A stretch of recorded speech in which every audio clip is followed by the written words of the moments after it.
سلامتی ان آنکھوں پہ جو ہدایت پہ نظریں جمائے بیٹھی ہیں، ان کانوں پہ جو ذکر خیر کے منتظر رہتے ہیں، اور ان قدموں پہ جو ہدایت کی راہ پہ گامزن ہیں۔ السلام علیکم ورحمۃ اللہ وبرکاتہ۔ تمام تعریفیں خدائے بزرگ و برتر کے لیے جو وحد اللہ شریک ہے، نہ کوئی ثانی نہ کوئی ہمسر۔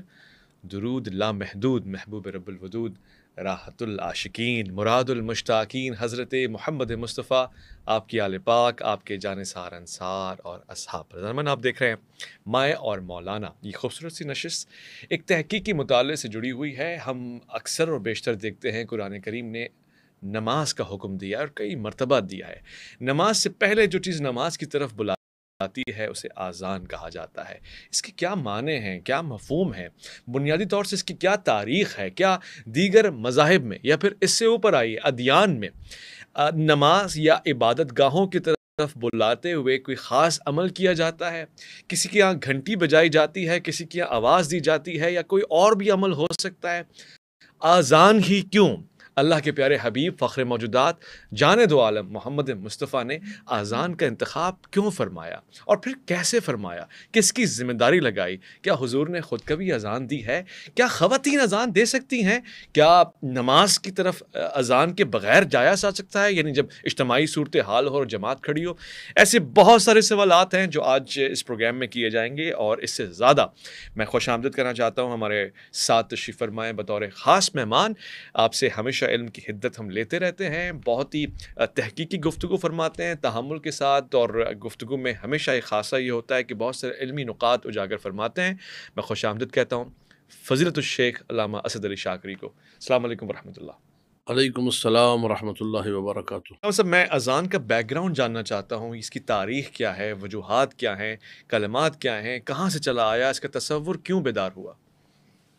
اعوذ باللہ من الشیطان الرجیم، بسم اللہ الرحمن الرحیم، الحمد للہ رب العالمین، والصلاة والسلام علی سیدنا و مولانا محمد و اہل بیتہ الطیبین الطاہرین، اما بعد، فقال اللہ سبحانہ وتعالی فی کتابہ المبین، بسم اللہ الرحمن الرحیم، وَإِذَا نَادَيْتُمْ إِلَى الصَّلَاةِ اتَّخَذُوهَا هُزُوًا وَلَعِبًا ذَلِكَ بِأَنَّهُمْ قَوْمٌ لَا يَعْقِلُونَ۔ سورہ مبارکہ مائدہ کی 58ویں آیت ہے، جس کو میں نے سرنامہ کلام قرار دیا۔ ماشاءاللہ۔ اللہ سبحانہ و تعالیٰ ارشاد فرماتا ہے، اور جب تم پکارتے ہو نماز کے لیے تو کچھ لوگ ایسے ہیں، اب مفسرین نے ذکر کیا ہے کہ وہ کون لوگ تھے، جو کہ اس پکار کا مذاق اڑاتے تھے۔ اچھا۔ اور مفسرین کرام نے اس ندا، نماز کے لیے جو پکار ہے، اس ندا سے مراد اذان کو لیا ہے۔ اور اذان کی بے حرمتی کرنے والے کے بارے میں قرآن نے واضح کہا ہے کہ جو اذان کی بے حرمتی کرے، قوم لا یعقلون، یہ ایسی قوم ہے جو عقل نہیں رکھتی، جن کا عقل سے، فہم سے، شعور سے، آگہی سے کوئی تعلق نہیں ہے۔ اذان کی تاریخ کو اگر دیکھا جائے تو پہلی ہجری میں اذان کی جو تشریع ہے وہ پائی جاتی ہے، یعنی اذان کو جو ایک شریعت کا عمل قرار دیا گیا اور جو اسٹیٹس مسلمانوں کا بنا اذان کے حوالے سے، وہ پہلی ہجری میں ہے۔ اس پہلی ہجری سے پہلے نماز تو موجود ہے، لیکن نماز کے حوالے سے لوگوں کو اکٹھا کیسے کیا جائے، آپ نے اپنے جو مقدمے میں اشارہ بھی کیا کہ لوگوں کو جمع کرنے کے بہت سارے طرق پائے جاتے ہیں۔ یہودیوں کے یہاں باجا بجایا جاتا ہے، اچھا، جسے شبور یا فارسی میں شیپور کہا جاتا ہے۔ عیسائی حضرات کے یہاں جو ہے ناقوس، اردو میں اسے آپ کہہ سکتے ہیں ڈنکے کی چوٹ، ناقوس ہے گھنٹا بجانا، تو گھنٹا بجا کے جو ہے شور مچا کے اس طریقے سے ایک آواز پیدا کر کے لوگوں کو عبادت کے لیے جمع کیا جاتا ہے۔ صحیح۔ یا بعض طریقے ایسے بھی تھے کہ جس میں جو ہے جس مقام پر عبادت ہو رہی ہوتی تھی، بوقت عبادت وہاں سے ایک لمبا چوڑا پرچم جو ہے اٹھا دیا جاتا تھا، بانس پہ ایک علم بلند کر دیا جاتا تھا۔ اطراف کے لوگ، محلے کے لوگ جب وہ پرچم آسمان میں بلند دیکھتے تھے، سمجھ جاتے تھے کہ یہ وقت عبادت ہو چکا ہے۔ جب نماز مسجد نبوی میں شروع ہوئی تو نبی اکرم صلی اللہ علیہ وآلہ فکر مند تھے اس حوالے سے کہ کیسے مسلمانوں کو اکٹھا کیا جائے۔ جو مفسروں نے لکھا ہے میں آپ کے سامنے وہ کوٹ کر رہا ہوں۔ وہاں اصحاب میں سے بعض نے آ کے یہ سارے مشورے دیے جو میں نے ابھی ساری مثالیں دی۔ کسی نے بازے کا ذکر کیا، نبی نے پسند نہیں فرمایا۔ کسی نے جو ہے وہ کہا کہ ناقوس یعنی وہی گھنٹا یا ڈنکے کی چوٹ کو استعمال کیا جائے مسلمین کو جمع کرنے کے لیے، نبی نے اسے بھی ناپسند فرمایا۔ پھر کسی نے کہا کوئی پرچم بلند کر دیتے ہیں تو نبی اسے بھی ناپسند فرمایا۔ یہاں تک کہ جو ہے نبی اکرم صلی اللہ علیہ وآلہ کو حضرت جبرائیل علیہ السلام آ کر آسمانوں پر لے گئے، اور تفصیلی روایت ہے کہ پہلے آسمان پہ دروازے پہ فرشتے موجود تھے، اور وہ پہلے آسمان کا جب دروازہ کھلتا ہے تو فرشتے جو ہے نا بیک وقت اللہ اکبر کی صدا بلند کرتے ہیں۔ پھر دوسرے آسمان کے دروازے جب کھلتے ہیں تو فرشتے بیک وقت اشہد ان لا الہ الا اللہ، اشہد ان لا الہ الا اللہ کی تکرار کرتے ہیں۔ تیسرے آسمان کا دروازہ جب کھلتا ہے تو اشہد ان محمد رسول اللہ کی صدا بلند کرتے ہیں۔ پھر اس کے بعد اللہ سے ملاقات ہوتی ہے، آیات کا نزول ہے، وہاں پر بہت ساری باتیں ہیں، اللہ سے ہم کلام ہوتے ہیں۔ نبی اکرم صلی اللہ علیہ وآلہ واپسی پر 2 صحیفے عطا کیے جاتے ہیں نبی اکرم کو۔ ان 2 صحیفوں کے اندر ایک صحیفے میں اذان ہے، ایک صحیفے میں اقامت ہے۔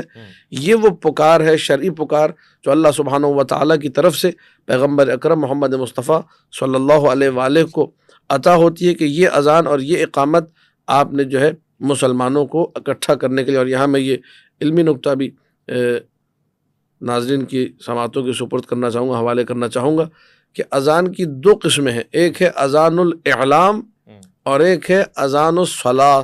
اذان الاعلام یعنی وہ اذان جو آپ مائک پر یا اسپیکر پہ دیتے ہیں مسلمانوں کو اکٹھا کرنے کے لیے کہ بھائی جمع ہو جاؤ، نماز کا موقع آ چکا ہے۔ اور ایک ہے اذان الصلاۃ۔ اذان الصلاۃ جو ہے وہ نماز سے بالکل متصل جو اذان ہوتی ہے، جو نماز کے لیے دی جاتی ہے۔ اور ان دونوں میں فرق بنیادی یہ ہے کہ اذان الاعلام جو ہے اس میں جو ہے شرط ہے کہ وہ اول وقت میں دی جائے، جبکہ اذان الصلاۃ جو ہے اس کے لیے اول وقت کی شرط نہیں ہے۔ امام جماعت کو تاخیر ہو گئی یا کوئی بھی وجہ ہوئی جس کی وجہ سے جو ہے نا ایک دن جماعت لیٹ ہو رہی ہے، تو وہ جو اذان ہے پھر وہ اذان الاعلام نہیں کہلائے گی، وہ اذان الصلاۃ ہی کہلائے گی۔ اذان الاعلام اول وقت میں دی جائے گی، مسلمان بھلے دیر سے آئیں، اب کوئی بھی سبب تاخیر رہا ہو، اس کے بعد جو ہے نا جو اذان کہلائے گی وہ اذان برائے نماز ہوگی۔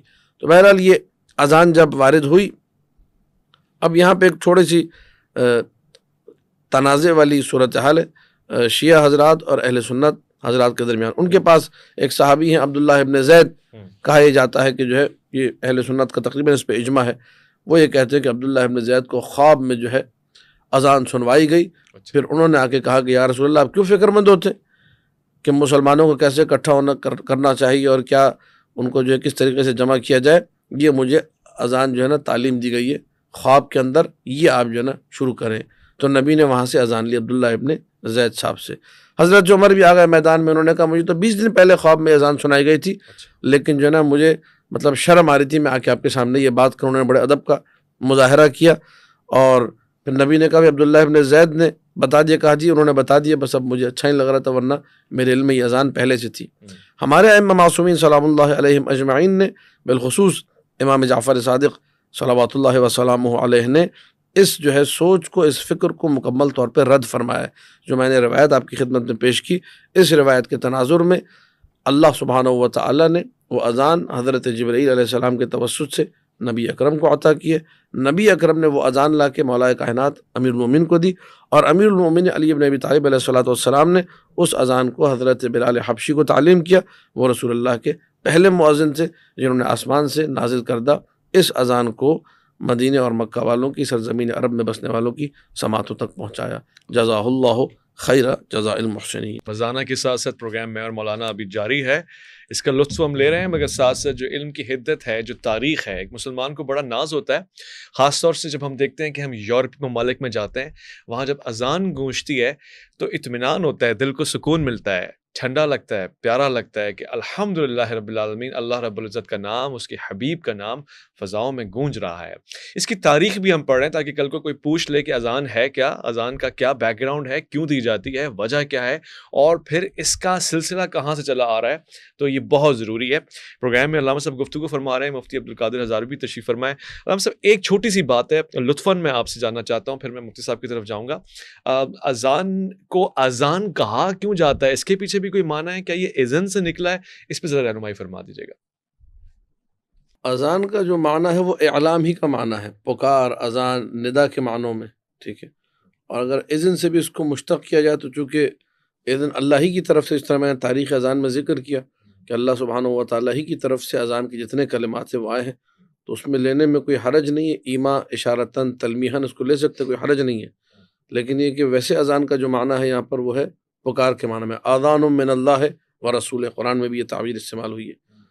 اذان من اللہ و رسولہ یوم الحج الاکبر کی جو تعبیر ہے وہاں پر بھی اذان کی تعبیر سے استفادہ کیا جاتا ہے۔ تو اذان پکار کے معنی میں، ندا کے معنی میں، اس معنی میں استعمال ٹھیک ہو گیا۔ مفتی صاحب، کیا اذان کے علاوہ نماز کی طرف کوئی اور طریقہ ہے بلانے کا؟ مسلمانوں میں رائج تو ہے اذان، مگر کیا اذان، یعنی میں ایک سپوز کر رہا ہوں کہ دو لوگ ہیں، دونوں ہی گونگے ہیں، تین لوگ ہی گونگے ہیں، اذان نہیں دے سکتے، آواز اچھی نہیں ہے، کوئی بھی بات ہے، تو کیا اذان کمپلسری ہوتی ہے؟ بسم اللہ الرحمن الرحیم۔ وَإِذَا نَادَيْتُمْ إِلَى الصَّلَاةِ اتَّخَذُوهَا هُزُوًا وَلَعِبًا آمنت باللہ صدق اللہ مولانا العظیم صلی اللہ علی النبی الامی الرؤوف الرحیم۔ پہلے تو بہت شکریہ محمد اویس ربانی صاحب پروگرام میں مدعو کرنے کا۔ مجھ سے پہلے جو گفتگو ہوئی ہے وہ میں نے سنی تو نہیں ہے، البتہ یہ ہے کہ اذان جو ہے یہی اسلام کے اندر ہے، اور یہ سنت مؤکدہ ہے، ایسی نماز کہ جو جماعت کے ساتھ قائم کی جائے، اور جماعت مستحبہ کے لیے اس میں پنجگانہ نماز آتی ہیں اور نماز جمعہ آتی ہے، اس کے لیے یہ سنت مؤکدہ ہے، اور ہمارے فقہ حنفی کی کتب کے اندر یہ ایسی سنت ہے کہ جو وجوب کے قریب معنی دیتی ہے۔ آپ کا سوال جو گنگوں کے حوالے سے ہے، تو گنگوں پر جو ہے نہ تو ان پر جماعت ہے، یہ تو ان پر جماعت ہی نہیں ہے، تو پھر یہ مسئلہ ختم ہو گیا۔ اذان جو ہے اس کو بنیادی طور پر اگر ہم سمجھیں تو اس میں رسول پاک نے اس کو پسند نہیں فرمایا اذان کے علاوہ کسی چیز کو۔ جیسا کہ سن 1 ہجری کے اندر جب مسلمان مدینہ المنورہ میں تھے تو مسلمانوں کی نمازیوں کی تعداد بڑھ گئی۔ جب نمازیوں کی تعداد بڑھ گئی اور مدینہ المنورہ آبادی کے لحاظ سے پھیل گیا، تو آپ علیہ السلام نے صحابہ کرام سے مشاورت طلب فرمائی، اور قرآن کریم میں وَشَاوِرْهُمْ فِي الْأَمْرِ فَإِذَا عَزَمْتَ فَتَوَكَّلْ عَلَى اللَّهِ، کہ آپ ان سے مشاورت کریں، مگر جب آپ پختہ ارادہ کر لیں تو پھر آپ کو کام کریں، یعنی کہ مشاورت کو ماننا یا انہی کے مطابق کرنا یہ رسول خدا پر لازمی نہیں ہے۔ کچھ صحابہ کرام نے کہا کہ ہم ناقوس بنا لیتے ہیں، اس میں پھونکتے ہیں، اس سے آواز پیدا ہوگی تو مدینہ کے لوگ مسجد میں آ جائیں گے۔ آپ علیہ السلام نے فرمایا یہ عیسائیوں کا طریقہ ہے، یہ درست نہیں ہے۔ کچھ لوگوں نے یہ کہا کہ بگلا بجاتے ہیں، تو آپ علیہ السلام نے فرمایا کہ من امر الیہود، یہ یہود کا طریقہ ہے، یہ بھی درست نہیں ہے۔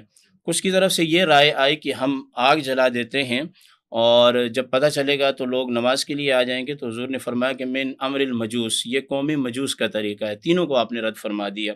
حضرت عمر رضی اللہ تعالیٰ عنہ نے یہ رائے پیش کی کہ ہم ایک شخص کی ڈپٹی لگا دیتے ہیں جو کہ اعلان کرے تاکہ لوگ نماز کے اندر آ جائیں اور جماعت میں حاضر ہوں۔ اب دن بھر یہ مشاورت ہوئی تو رسول خدا نے آگ کو بھی پسند نہیں کیا، ناقوس کو بھی پسند نہیں کیا، باجے وغیرہ جیسے بجائے جاتے ہیں ان تمام چیزوں کو پسند نہیں کیا۔ آپ کے سوال کے جواب تو آ گیا۔ جب یہ صحابہ کرام رات کو سوئے تو ترمذی شریف کے اندر حدیث پاک موجود ہے، سیدنا عبداللہ بن زید رضی اللہ تعالیٰ عنہ یہ تشریف فرما سوئے ہوئے تھے، آرام کر رہے تھے، اور اسی اثناء میں دیوار کے اوپر 2 سبز رنگ کی چادریں پہنے کوئی شخص آیا اور اس کے ہاتھ میں ایک باجا تھا۔ تو انہوں نے کہا کہ یہ آپ مجھے بیچ دیں، کیونکہ وہ دن بھر جو رائے چل رہی تھی وہی ذہن میں چل رہا تھا۔ تو انہوں نے کہا کہ کیا کرو گے؟ کہا کہ اس سے ہم بجائیں گے اور نمازی جمع ہوں گے۔ تو کہا کہ اس سے اچھی چیز تمہیں نہ سکھا دوں میں؟ تو عبداللہ ابن زید رضی اللہ تعالیٰ عنہ کہنے لگے اچھی چیز سکھائیے آپ۔ تو پھر انہوں نے پڑھا اللہ اکبر اللہ اکبر، یہ 4 دفعہ، پھر اس کے بعد شہادتین، حی علی الصلاۃ حی علی الفلاح، پوری اذان جو ہے سوائے الصلاۃ خیر من النوم کے، یہ مکمل جب اذان پڑھی تو یہ ایک ایسے تھے کہ جذبات میں بہت زیادہ تھے، ان سے رہا نہیں گیا، یہ بھاگتے ہوئے حضور علیہ السلام کی بارگاہ عالیہ میں آئے اور یہ سارے کلمات کہہ سنائے۔ جب یہ سارے کلمات کہہ سنائے تو آپ علیہ السلام نے فرمایا کہ حضرت بلال سے، ترمذی کے الفاظ ہیں، حضرت بلال سے کہیں کہ وہ جہیر الصوت ہیں، یعنی کہ بلند آواز والے ہیں، وہ یہ اذان دیں۔ اچھا، یہی خواب جو ہے وہ حضرت عمر بن خطاب رضی اللہ تعالیٰ عنہ کو ابھی آئی تھی۔ عبداللہ بن عمر کے الفاظ یہ ہیں کہ عبداللہ بن زید جو ہے وہ جذباتی آدمی تھے اور ضبط نہیں رکھ سکے، تو وہ رات کے وقت ہی آگے حضور کی بارگاہ میں، اور حضرت عمر بن خطاب رضی اللہ تعالیٰ عنہ اس لیے نہیں آئے کہ سرکار دو عالم صلی اللہ علیہ وسلم آرام فرما رہے تھے۔ جب یہ آواز گونجی نا، بڑے ایمان افروز الفاظ ہیں، تو حدیث کے اندر آتا ہے کہ حضرت عمر بن خطاب رضی اللہ تعالیٰ عنہ چادر کو گھسیٹتے ہوئے آپ علیہ السلام کی بارگاہ عالیہ میں پہنچے اور عرض کی یا رسول اللہ، یہ جو الفاظ ہیں نا ہو بہو اسی طرح مجھے بھی یہ خواب کے اندر آئے ہیں، لیکن بازی لے گئی عبداللہ بن زید۔ اب یہاں کئی سوالات ہوتے ہیں، ان میں سے چند سوال پہلی بات تو یہ ہے، کوئی سوال کرنے والا یہ سوال کر سکتا ہے کہ آیا یہ خواب کے اندر صحابہ کرام کو اذان بتائی گئی یا خواب کے اندر آئی، سکھائی گئی، انہوں نے رسول خدا سے کہا اور پھر رسول خدا نے آگے؟ تو یاد رکھ لینا کہ صحابہ کی وجہ سے یہ حکم نافذ نہیں ہوا ہے، صحابہ اس کا سبب بنے ہیں کہ انہیں خواب کی حالت میں یہ اذان دکھائی گئی ہے۔ یہ کب ہمارے لیے سنت مؤکدہ ہوئی؟ کہ جب سرکار نے عبداللہ بن زید سے یہ بات فرمائی کہ آپ بلال کو سکھا دیں، یعنی کہ صحابہ کو جو خواب میں آئے یا ان کی رائے ہو، رسول خدا جب اس کو اوکے کریں، واجب کریں اور تنفیذ کا حکم فرمائیں تو اس وقت جا کے یہ حکم بنتا ہے، اس سے پہلے یہ حکم نہیں ہے۔ صورت ہو گیا۔ اچھا، آپ نے گفتگو کے دوران ہمیں یہ بھی بتایا کہ الصلاۃ خیر من النوم کے جملے اس وقت اللہ کے رسول کی طرف سے نہیں ہے۔ میں جاننا چاہتا ہوں کہ نہیں، اس وقت اللہ کے رسول کی طرف سے نہیں، یعنی حضرت وہ خواب عبداللہ میں بن آنے والی زید بات کی نہیں ہے۔ خواب میں نہیں ہے، خواب میں نہیں ہے، یعنی کہ اس کا اذن اللہ کے رسول نے نہیں دیا، ہاں، یعنی آئے آپ سے نافذ سوال نہیں کی، کیا اس مجھے کو۔ معلوم تھا یہ سوال آپ کریں گے۔ اب اگلی بات سن لیں کہ یہ جو الصلاۃ خیر من النوم کے جملے ہیں یہ بھی رسول خدا کا حکم ہے، لیکن اس کا پس منظر کچھ اور ہے۔ وہ یہ ہے کہ نبی کریم علیہ الصلاۃ والسلام نے تہجد کی نماز کی ادائیگی فرمائی، اور فرمانے کے بعد آپ علیہ الصلاۃ والسلام آرام فرماتے تھے، اور یہ حدیث کے اندر ہے کہ آپ علیہ الصلاۃ والسلام 8، 6، 4 اور پھر 2 تک وہ تعلیم امت کے لیے، عمر کے بڑھنے کے ساتھ ساتھ، حضور میں تو کوئی ایسی بات نہیں ہے لیکن تعلیم امت کے لیے۔ تو ایک دن آپ آرام فرما رہے تھے، حضرت بلال رضی اللہ تعالیٰ عنہ اذان دے کر تشریف حاضر خدمت ہوئے، تو آپ نے دیکھا سرکار تو عالم صلی اللہ علیہ وسلم آرام فرما رہے ہیں، تو آپ نے یہ جملے کے حضرت بلال نے الصلاۃ خیر من النوم، جی حضور علیہ السلام کو جگانے کے لیے، چونکہ آپ علیہ الصلاۃ والسلام نیند کی حالت میں تھے۔ اور یہاں میں یہ بھی بتا دوں کہ بخاری شریف کی روایت ہے، سرکار نے فرمایا کہ میری آنکھیں سوتی ہیں، دل نہیں سوتا، یعنی جن کو اللہ نبی بنا کے بھیجتا ہے، انبیاء کرام علیہ السلام کے دل نہیں سوتے۔ عام لوگ دل سے سوتے ہیں، انبیاء علیہ السلام صرف آنکھوں سے سوتے ہیں۔ جو دل سے سوتا ہے وہ غافل ہو جاتا ہے، انبیاء کرام ایک لمحے کے لیے بھی جو ہے وہ غافل اس کے معنی نہیں ہوتے۔ ظاہری کچھ اور ہے، کیونکہ دل تو کسی کا بھی نہیں سوتا، وہ سویا تو بندہ ہی پورا ہو جاتا ہے۔ اس سے نہیں، مراد ہمارا دل جو ہے وہ جب ہم سوتے ہیں تو یہ من جانب اللہ سے اور دنیا سے یہ غافل ہو جاتا ہے۔ میں غفلت کے معنی میں لے رہا ہوں۔ اچھا، آپ علیہ السلام کو یہ الفاظ پسند آئے تو آپ نے فرمایا کہ اس کو حی علی الصلاۃ اور حی علی الفلاح کے بعد فجر کی اذان کے اندر رکھ دیں۔ اب یہ جو الفاظ ہیں الصلاۃ خیر من النوم، یہ اس اذان میں نہیں ہے کہ جو فرشتہ آیا تھا کلمات لے کر، 19 کلمات جو کہ عبداللہ بن زید کو دیے تھے، ان میں نہیں ہے، اس کا پس منظر بعد کا ہے، اور آپ علیہ الصلوۃ والسلام نے فرمایا کہ اس کو اذان کے اندر رکھ دیا جائے۔ یہ مشکات المصابیح کے اندر بھی روایت موجود ہے، اور ہم پڑھاتے ہیں درجہ سابعہ، یعنی کہ الشہادۃ العالمیہ سال اول کے طلباء کرام کو شرح معانی الاثار فقہ حنفی کی حدیث کی بڑی مضبوط کتاب ہے، اس کے اندر یہ بات موجود ہے۔ اب یہ کچھ لوگ اس طرح کی باتیں کرتے ہیں کہ یہ رسول خدا کی جانب سے نہیں ہے، ہرگز ایسا نہیں ہے۔ جو اصل اس کا پس منظر ہے وہ میں نے آپ کے سامنے بیان کر دیا۔ ٹھیک ہو گیا۔ علامہ صاحب، مفتی صاحب نے فرمایا کہ ظاہر اذان کا ایک بیک گراؤنڈ بھی ہے، پھر جیسے حضرت عبداللہ ابن زید کے حوالے سے آپ بھی روایت بیان کر چکے ہیں، اور آپ نے اس کے حوالے سے ایک کاؤنٹر بھی دیا۔ یہ بات عقل مانتی ہے کہ جو اذان آج بھی رائج آ رہی ہے وہ مسلمانوں کا ایک طریقہ ہے، مگر یہ نہیں ہے کہ الصلاۃ خیر من النوم کے جملے اضافی ہوئے بعد میں۔ اس کے علاوہ آپ کی بھی کوئی تحقیق ہے، اسے بھی پیش فرمائیے، اور پھر ساتھ ساتھ اس کو بھی جوڑ لیتے ہیں کہ وہ جو تیسرا کلمہ ہوتا ہے عام طور سے، یعنی ایک مسلمان اذان اللہ اکبر سنتی ہے، مسلمان کان سنتے ہیں، محمد رسول اللہ کا نام سنتے ہیں، مگر شیعہ مساجد سے جو تیسرا کلمہ اشہد ان علی ولی اللہ والی بات آتی ہے، کہ یہ بھی اللہ کے رسول کے زمانے کی اذان تھی؟ دیکھیے، پہلے تو میں آپ کا اسم گرامی عبد القادر فقیر کو عبد القادر ہزاروی کہتے ہیں، عبد القادر ہزاروی صاحب سے جو ہے نہایت ہی جو ہے مؤدبانہ گزارش کروں گا کہ جب میں گفتگو کروں تو اس کو یہ کوئی دل آزاری پر نہیں، کیونکہ آپ کریں، کیونکہ موقع مجھے بھی ملے گا آپ کے بعد۔ نہیں، آپ اپنی جو بات کے اظہار میں آزاد ہیں، اور مجھے بھی اپنی بات کا مطلب جو ہمارے مذہب کی اس میں کوئی ذاتی رنجش والی بات نہیں ہے، میں اس پہ تبصرہ کروں گا۔ جی، آپ اس پہ بالکل تبصرہ کرنے کا حق رکھتے ہیں، ٹوکوں گا نہیں میں، اور آپ بھی قطعاً مجھے نہیں ٹوکیں گے۔ اس گفتگو کا مقصد بھی یہ نہیں ہے کہ کسی بھی مکتب فکر کی دل آزاری ہو۔ ان کا مکتب فکر ہے، مولانا سلامت رکھے، اور پاکستان کا حسن یہی ہے، یہاں پہ تمام مکاتب فکر الحمدللہ اس پرچم کے سائے تلے ہم ایک ہیں، سانجی اپنی خوشیاں ہیں اور سب ایک ہیں۔ تو الحمدللہ مولانا بھی سلامت رکھے، آپ لوگوں بھی سلامت رکھے۔ یہ جو حضور نے فرمایا کہ نبی اکرم نے جو ہے صلی اللہ علیہ وآلہ حضرت بلال کے جملے کو پسند فرمایا، الصلاۃ خیر من النوم، یہ شیعہ مکتب فکر کی نگاہ سے اولاً تو ہمارے مجامع حدیثیہ میں ایسی کوئی روایت نہیں، پہلی بات۔ دوسری بات یہ کہ اس میں جو ہے حضرت بلال کی شان میں گستاخی ہوتی ہے۔ اچھا، مطلب حضرت بلال کی شان میں جسارت آپ کر رہے ہیں کہ وہ جا کے نبی سے کہیں گے، جبکہ انہوں نے خود یہ فرما دیا کہ نبی کی نیند غفلت والی نیند ہی نہیں ہے۔ تو ایسا انسان کہ جس کی جو ہے نیند، اولاً تو سب سے پہلا سوال یہ کہ یہ ناممکنات میں سے کہ نبی کو آ کے جو ہے حضرت بلال اٹھائے نماز کے لیے، یہ ہمارے ذہن میں آتی نہیں یہ بات، ٹھیک ہے، کہ نبی سو رہے ہوں حضرت بلال انہیں آ کے اٹھائیں، اور پھر یہ جملہ کہہ کر، مطلب حضرت بلال کبھی جرت نہیں کر سکتے کہ نبی پاک کے سامنے یہ جملہ کہے کہ الصلاۃ خیر من النوم، یعنی نبی کو بتائیں۔ اچھا، سب سے اہم ترین بات یہ کہ سوال یہ ہے کہ ساری کائنات کی نماز ایک پلڑے میں رکھتے ترازو کے، اور نبی اکرم کی نیند کو آپ مجھ سے سوال کریں گے کیا چیز افضل ہے، میں کہوں گا نبی کی نیند افضل ہے۔ سارے مسلمانوں کی نماز قربان نبی کی نیند پہ، نبی کے آرام پہ۔ لہذا حضرت بلال کا یہ کہنا کہ الصلاۃ خیر من النوم، اگر وہ ویسے ہی ایک جملہ کہہ رہے ہیں، کس نماز کی بات کر رہے ہیں؟ نبی کی نماز کی بات کر رہے ہیں، اپنی نماز کی بات کر رہے ہیں، وہ بھی واضح نہیں، ایک مبہم سے جملہ ہے، ٹھیک ہے۔ الصلاۃ خیر من، اگر نبی کی نماز کی بات ہو رہی ہے جو افضل ہے نیند سے، تو اس کا اذان میں اعلام کی کیا ضرورت ہے؟ اگر مسلمانوں کی نماز کی بات ہو رہی ہے تو وہ تو یقیناً غیر افضل ہے نبی کی نیند سے۔ نبی کی نیند میری نگاہ میں، ہماری نگاہ میں 100% افضل ہے تمام عالم اسلام کے مسلمانوں کی نماز سے۔ لہٰذا اس جملے کی نسبت حضرت بلال کی طرف دینا قطعاً غلط ہے۔ انہوں نے درست ہے کہ حوالہ بیان فرمایا، وہ ان کی نگاہ ہے، ان کا مکتب فکر ہے، ہم اس کا احترام کرتے، لیکن بہرحال ہمارے پاس یہ چیزیں بالکل بھی قطعی طور پہ ثابت نہیں ہیں۔ الصلاۃ خیر من النوم جو ہماری تحقیق ہے، یہ جملہ حضرت عمر کے دور میں اسے اضافہ کیا گیا، ان کو یہ جملہ پسند آیا تھا، انہوں نے کہا مجھے یہ جملہ اچھا لگا ہے، اور اس کو بعد میں بڑھا دیا گیا۔ حضرت بلال نے زندگی بھر جو نبی اکرم صلی اللہ علیہ وآلہ کے حیات مبارک میں اذان دی، ایک دن کسی ایک اذان میں الصلاۃ خیر من النوم کی صدا انہوں نے بلند نہیں کی۔ اگر کوئی بھی ان کی طرف یہ نسبت دیتا ہے تو یہ نسبت ناروا ہے۔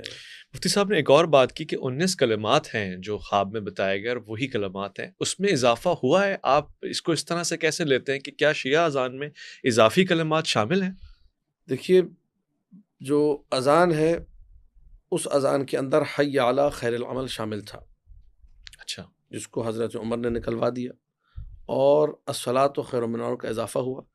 ہمارے پاس جو اذان میں اشہد ان علی ولی اللہ کہا جاتا ہے، اس کو تمام مجتہدین اعظام نے واضح طور پہ لکھا ہے کہ یہ جو ہے جزء اذان نہیں ہے۔ صحیح، اذان کے جو کلمات توقیفی، ایک اصطلاح ہے، شرعی اصطلاح ہے، علم فقہ میں، علم حدیث میں یہ اصطلاح استعمال ہوتی ہے توقیف کی۔ توقیف یعنی وہ چیز جو من جانب شارع وارد ہوئی ہے، شارع مقدس کی طرف سے وارد ہوئی ہے، اسے ہم کہتے ہیں توقیفی۔ جیسا کہا گیا ہے آپ نے ویسے ہی ادا کرنا ہے۔ اب اللہ اکبر کی جگہ میں الرحمن اکبر کہنا شروع کر دوں، یہ نہیں ہوگا، چیز میں نہیں کر سکتا ہوں۔ لیکن نماز میں سے پہلے اذان اور اقامت کے جو معاملے، اس میں اگر آپ کوئی جملہ اضافہ کرنا چاہیں، مثلا آپ نے کہا اشہد ان محمد رسول اللہ، تو بیچ میں آپ نے کہا صلی اللہ علیہ وآلہ، آپ اذان میں کہہ سکتے ہیں، کوئی حرج نہیں ہے۔ یا آپ نے کہا اشہد ان لا الہ الا اللہ وحدہ لا شریک لہ، اس کے بعد آپ جو ہے نا سبحانہ و تعالی یا عز و جل کہہ دیجئے، یا کوئی بھی ایک تعریفی جملہ اللہ سبحانہ و تعالی کی حمد پر مشتمل آپ کہہ سکتے ہیں۔ تو ہمارے پاس جو روایات معصومین ہیں صلوات اللہ وسلامہ علیہم اجمعین، ان میں واضح طور پہ یہ عمومی ایک پیغام موجود ہے، من قال اشہد ان لا الہ الا اللہ واشہد ان محمد رسول اللہ فلیقل علی ولی اللہ، جو بھی یہ کہتا ہے اشہد ان لا الہ الا اللہ واشہد ان محمد رسول اللہ، تو چاہیے کہ وہ شہادت ولایت امیر کائنات کی گواہی سے ان شہادتوں کو مکمل کرے۔ لہذا ہم لوگ اذان میں اس طریقے سے مکمل کرتے ہیں، یعنی شہادت رسالت جو ہے محمد مصطفیٰ صلی اللہ علیہ وآلہ، ان کی جو ہم نے گواہی دی، اس گواہی کا تسلسل ہے ولایت امیر سلام اللہ علیہ کے حوالے سے، کہ یہ گواہی اس طریقے سے مکمل ہوگی۔ باقی یہ کہ ہم اس کو جزء اذان، ہمارے کسی فقیر نے نہیں کہا کہ یہ جزء اذان، اور یہ بھی نہیں ہے کہ زمانہ نبوی میں اس طرح سے اذان دی گئی، نہیں، نبی اکرم کے زمانے میں واضح طور پہ میں آپ کی خدمت درج کروں کہ اذان میں اشہد ان علی ولی اللہ نہیں کہا جاتا تھا، حی علی خیر العمل کہا جاتا تھا۔ اچھا، حی علی خیر العمل نبی اکرم کے زمانے میں تھا، اور حضرت بلال نے زندگی بھر جو اذان دی، اس اذان میں حی علی خیر العمل کہا ہے، جس کو بعد میں نکال دیا گیا۔ ٹھیک ہے مفتی صاحب، حی علی خیر العمل پہ ذرا وضاحت دے دیں، اور یہ آپ بھی مجھے ذرا بتا دیں کہ وہی اذان ہے جو عہد نبوی میں دی جاتی تھی، یا اس میں کچھ نہ کچھ تبدیلی آئی ہے؟ جی، پہلی بات تو یہ ہے کہ انہوں نے یہ کہا کہ حضرت بلال کون ہوتے ہیں؟ سرکار دو عالم صلی اللہ علیہ وسلم کو آ کر اٹھانے والے۔ لفظ اٹھانا نہیں ہے، ان کی ڈیوٹی میں شامل تھا کہ جب اصحاب رسول مسجد نبوی شریف میں آ جائیں تو مجھے اطلاع دے دیں۔ انہوں نے آ کے اطلاع دی ہے، اور یہ آج کے دور کے اندر بھی میں سمجھتا ہوں شیعہ حضرات کے ہاں بھی ان کے اساتذہ کرام جب آرام کر رہے ہوتے ہیں ائمہ کرام، تو ان کے محسنین آ کے اطلاع دیتے ہیں کہ حضور والا جلسے کا ٹائم ہو گیا ہے، نماز کا ٹائم ہو گیا ہے، تشریف لائیے۔ یہ کوئی ایسی گستاخی والی بات نہیں ہے۔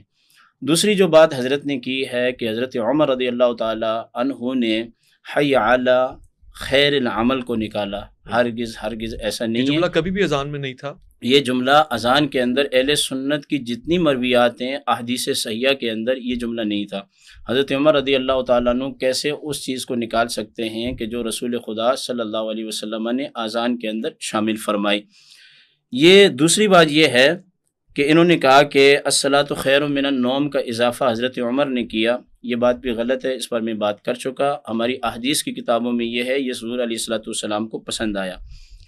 تیسری بات جو ہے انہوں نے آپ سے جو کی وہ بات یہ ہے کہ جس چیز کو یہ کہہ رہے ہیں کہ یہ ایک اضافی چیز ہے، یعنی کہ حضرت علی رضی اللہ تعالیٰ عنہ کو علی الولی اللہ کہنا اور خلیفۃ الرسول اللہ کہنا، اور پھر آگے بلا فصل کے الفاظ کا جو ہے اذان کے اندر اضافہ کرنا، یہ شیعہ امامیہ نے ایسی قوم کو ملعون قرار دیا ہے کہ جنہوں نے اذان کے اندر اضافہ کیا ہے۔ اچھا، اور بڑی ذمہ داری سے میں بات کر رہا ہوں، میرے پاس اسکرین شاٹ ان کی امہات الکتب کا موجود ہے، اور آج تک شیعہ حضرات جو اذان کے اندر انہوں نے اضافہ کیا ہے، امام اہل سنت الشاہ احمد رضا خان فاضل بریلوی رحمہ اللہ نے فتاوی رضویہ شریف کے اندر ایک رسالہ لکھا ہے جس کا نام ہے ادلۃ الطاعن علی اذان الملائن۔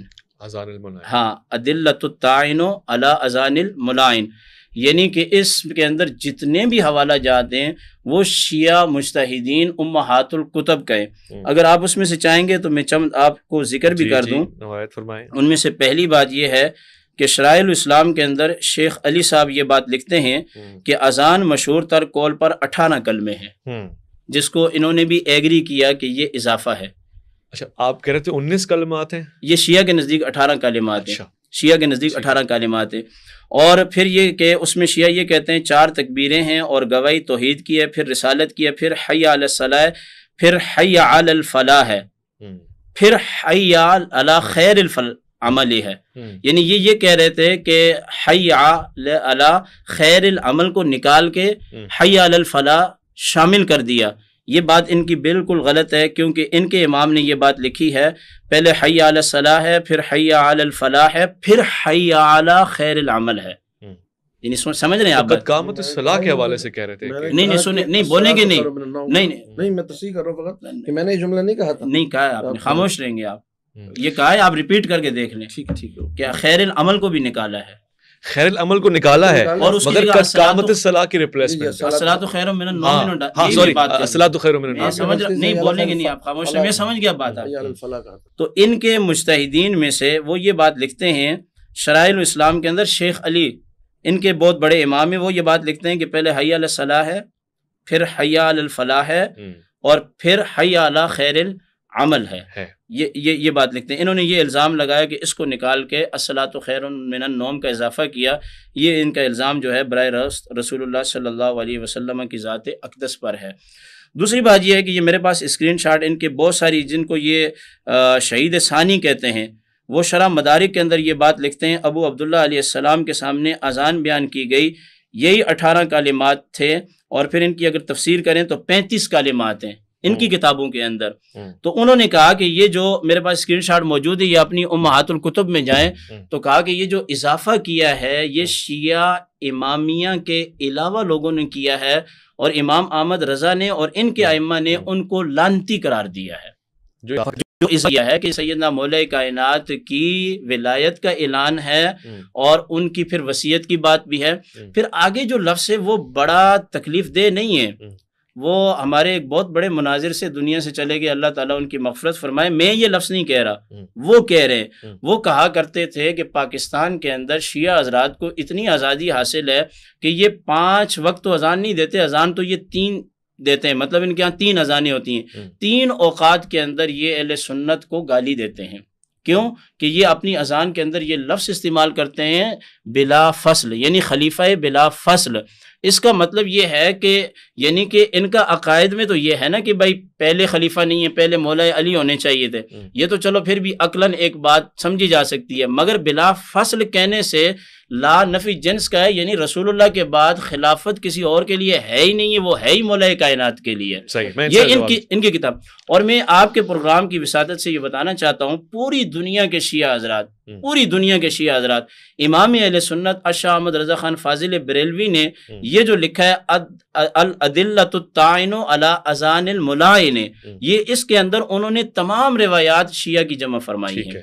اور پھر دوسری بات یہ ہے، مجھ سے پہلے جو گفتگو یا مجھے اس کا پتہ نہیں ہے کہ انہوں نے اذان کا پس منظر کیا بیان کیا ہے، حضرت عبداللہ کے حوالے سے، عبداللہ بن زید کے حوالے سے تعریف کرتے ہیں، اس میں کوئی ایسی بات نہیں۔ ہاں سیم یہی بیان کیا عبداللہ بن زید کے حوالے سے، وہ والی روایت بیان فرمائی اور اس کا رد کیا ہے کہ یہ اللہ کے رسول کو سیدھا یعنی براہ راست بتایا گیا ہے۔ ہاں تو وہ تو یہ شیعہ حضرات کا ایک پرانا طریقہ اور وتیرہ بھی رہا ہے کہ ہماری صحیح حدیثوں کو بھی یہ کہہ کے رد کر دیتے ہیں، اور پھر اگر کوئی بات ہماری حدیثوں میں آ جائے، اور پھر جیسے کہ مولا علی کے ساتھ علیہ السلام ہے، حضرت بی بی پاک فاطمہ الزہرا کے ساتھ علیہ السلام ہے، تو اسی بخاری اور اسی ترمذی سے پھر حوالہ بھی دیتے ہیں، پھر انہی کتابوں کو رد بھی کرتے ہیں۔ تو یہ ان برادران کا معاملہ ہے کہ یہ جو چیز ان کو اچھی لگتی ہے تو وہ کتابوں سے اٹھا کے حوالے بھی دے دیتے ہیں، اور جو مطلب ان کے تو میں یہ کہنا چاہتا ہوں کہ شیعہ حضرات کے نزدیک پھر دوسری بات یہ قابل گرفت بات ہے، یہ کہہ رہے ہیں یہ بعد میں اضافہ کیا۔ دیکھیں اذان جو ہے یہ شعار اللہ میں سے ہے، ٹھیک ہے، انہوں نے پس منظر کیا بیان کیا وہ مجھے پتہ نہیں ہے،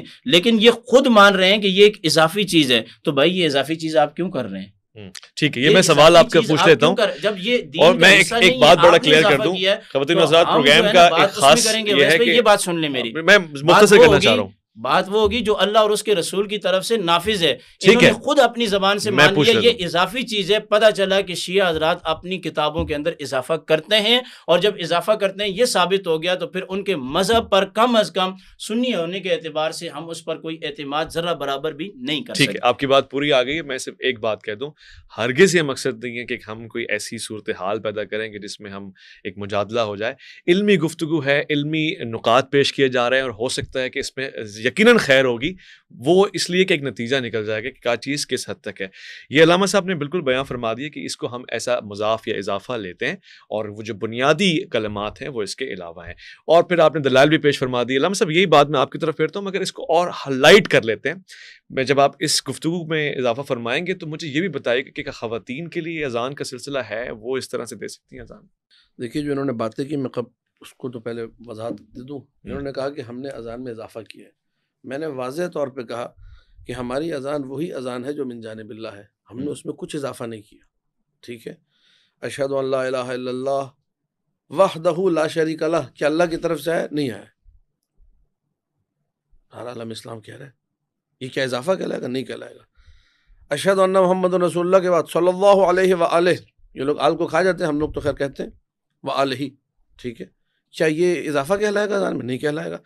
جس طرح صلی اللہ علیہ وآلہ آپ کہتے ہیں، اسی طرح ہمارے پاس ہمارے معصومین، جو ہمارے پاس مصدر شریعت ہے، معصومین کے فرامین ہے، اس سے بات ثابت ہے کہ محمد رسول اللہ کے بعد علی ولی اللہ کی گواہی وہی حیثیت رکھتی ہے، ٹھیک ہے۔ لہٰذا ان کا یہ کہنا کہ جی ہم نے اذان میں اضافہ کر دیا، انہوں نے بات کو سمجھا ہی نہیں ہے، جذبات میں بس یہ اضافہ کر دیا اور ہم نے مان لیا اور ہم اعتبار نہیں کر سکتے۔ اب یہ کہ یہ اعتبار کریں یا نہ کریں، میں آپ کے سامنے کاش کہ یہ اپنی کتابیں پڑھ کے آتے تو یہ کبھی نہ کہتے کہ ہم نے رسول اللہ پہ الزام لگایا اور ہم نے یہ کہہ دیا کہ حی علی خیر العمل نکال دیا اور جو نا صلاۃ و خیر العمل شامل کر دیا۔ میں ان کی کتابوں کا حوالہ دیتا ہوں، علم کلام حضور نے ضرور پڑھا ہوگا، مدرسے کا حوالہ دے رہے ہیں، وہاں پڑھاتے بھی ہوں گے یہ، تو علم کلام کی کتابوں میں علامہ تفتازانی کا نام میں نہیں سمجھتا ہوں کہ کوئی اس سے واقف نہ ہو، کوئی عالم اسلام کا مفتی ہو، ایسا کوئی متکلم ہو، رئیس المتکلمین تو بہت بڑی بات ہے۔ چھوٹا موٹا علم کلام کا طالب علم جو عقیدہ تحاویہ یا شرح عقائد نصفی یا جو ہے کشف المراد اور جو ہے شرح تجزیہ جیسی کتابیں پڑھتے وہ بھی جانتا ہے کہ علامہ تفتازانی کس اہمیت کے حامل ہیں علم کلام میں۔ سید میر شریف جرجانی رحمۃ اللہ علیہ حنفی مذہب کے عالم ہیں، میں ایسے ہی کہہ رہا ہوں، ایسے ہی نہیں آپ بات کریں، میں سن رہا ہوں، میں پڑھا چکا ہوں، وہ اہل سنت کے بہت بزرگ عالم ہیں۔ انہوں نے جو ہے ان کی بھی علم کلام کی جو ہے نا کتابوں کے اوپر حواشی ہیں، ان کی کتابیں موجود ہیں. شرح مواقف، شرح مقاصد، اہل سنت کی وہ کتابیں ہیں، یعنی روز روشن کی طرح آیا ہے کہ یہ علم کلام کی ان کی بہترین اور شورۂ آفاق کتابوں میں سے. صحیح. میں ان کتابوں کے حوالے سے بات کر رہا ہوں.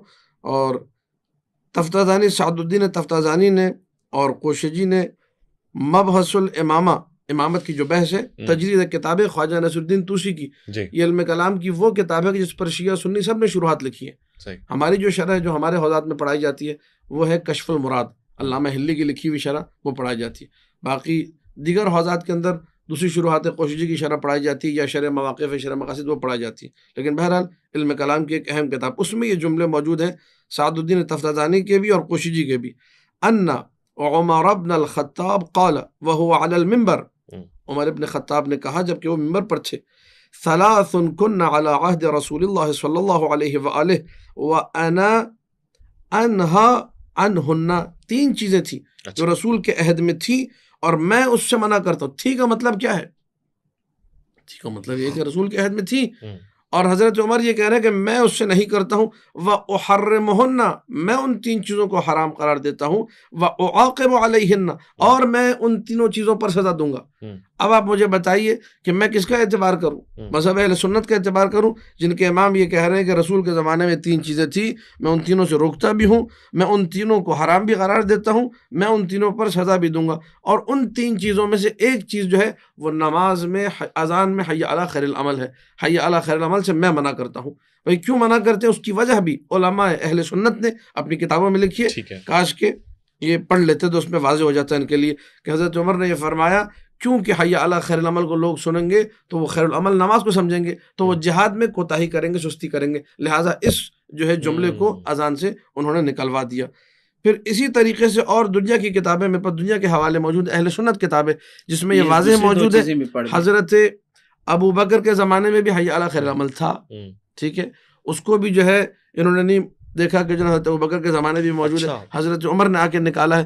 دوسری دو چیزیں متعۃ الحج ہے، وہ یہاں ذکر نہیں تھا جو میں نے ابھی کھولا ہوا تھا کتاب کا حوالہ. اور تیسری چیز متعۃ النساء ہے. متعہ نساء جو ہے وہ بھی رسول کے زمانے میں تھا. متعۃ الحج، حج تمتع، وہ بھی رسول کے زمانے میں تھا. ان تینوں چیزوں کو حضرت عمر نے دین سے نکال دیا اور اس سے منع فرمایا. اہل سنت دین رسول پہ عمل نہیں کرتے، دین حضرت عمر پہ عمل کرتے. آپ بتائیے ہم کس کا اعتبار کریں؟ دین حضرت عمر کا اعتبار کریں یا دین رسول خدا کا اعتبار کریں؟ یہ آپ کا موقف ہے اور آپ کا سوال ہے. میں سوال کو ویسے جو حوالے سے گفتگو کی میں نے اسی طرف جواب. ٹھیک ہے، نہیں میں کہتا ہوں تھوڑا لائٹ ورژن رہے، ہم ایک علمی سلسلہ رہے اور اسی لیے ہم نے مزانہ بھی آپ کے آگے رکھا ہوا ہے. جب دل چاہے اس کو ٹھنڈا کر کے لائٹ ہی ورژن ہے، جیسے انہوں نے ورژن دیا اس کے مقابلے ہمارا بھی لائٹ. آپ بھی پیے تھا کہ تھوڑا سا کول ڈاؤن ہو اور ایک اچھی گفتگو رہے. ہاں یہ حتماً ہماری کوشش ہے کہ فائٹ نہ ہو بلکہ ڈسکشن رہے. اچھا میں اس سوال کا جواب بھی لے لوں. مکمل ہوگی بات مکمل ہو گئی اور آپ کی طرف آ گئی اور سوال آپ کی طرف بھی وہی ہے. میں تو کروں گا بات میں سن لیا سب میں نے، اور سید میر شریف رحمۃ اللہ تعالیٰ علیہ، علامہ سعد الدین تفتازانی رحمۃ اللہ، سب میں نے سن لیا، ہم پڑھا چکے ہیں. جو سوال ان سے کیا تھا اس کا جواب ابھی تک نہیں آیا ہے، وہ ان سے لے لیں پھر میں گفتگو کروں کہ عورت اذان دے سکتی ہے یا نہیں دے سکتی. جی علامہ صاحب یہ سوال تو آپ کا یہ تھا، یہ لگ گیا ہماری جو ہے نا وہ ٹانگیں. ہاں یہ بھی ایک لطفاً سوال ہے. انہوں نے بات کی جو جواب تو بالکل. مفتی صاحب نے ایک اور بات جو ارشاد فرمائی کہ شیعہ حضرات جو ہے نا اپنی اذان میں اہل سنت کو گالیاں دیتے ہیں. اولاً تو یہ کہ گالی دینا اس طریقے سے اہل سنت کو گلی کوچے کے اندر آ کے، میں ایسے طالب علم ہوں، میں حرام سمجھتا ہوں. میں مسجد اور منارہ اذان میں جا کے دینا تو بہت دور کی بات. بہت اچھی بات، بہت اچھی بات کی آپ، دل خوش ہوا. میں تصور بھی نہیں کر سکتا کہ کسی اہل سنت بھائی کو ملائے عام گلی کوچے بازار میں آ کے گالی دوں. ماشاءاللہ. تو وہ گھر جو خدا سے منسوب ہے، خانہ خدا ہم کہتے ہیں مسجد کو، جو مسجد ہے جو خدا کا گھر ہے جہاں پہ ہم لوگ بہت ساری وہ رعایتیں کرتے جو شاید گلی کوچے میں نہیں کرتے. تو میں پاگل ہوں کہ جا کے منارہ اذان پہ اہل سنت بھائیوں کو اور وہ پوری قوم کو گالیاں دوں. ہمارا دماغ خراب نہیں ہے کہ ہم جو ہے اہل سنت بھائیوں کو اس طریقے سے گالیاں دیں.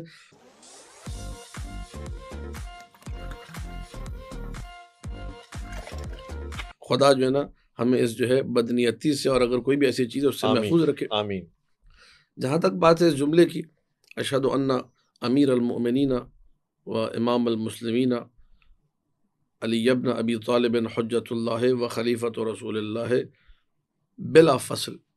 تو یہ ہمارے عقیدے کا اعلان ہے یعنی ہم اپنی اذان میں بتاتے ہیں کہ بھائی ہم امیر المومنین کو خلیفہ مانتے ہیں، حضرت ابو بکر کو نہیں مانتے، اس میں گالی کدھر ہے؟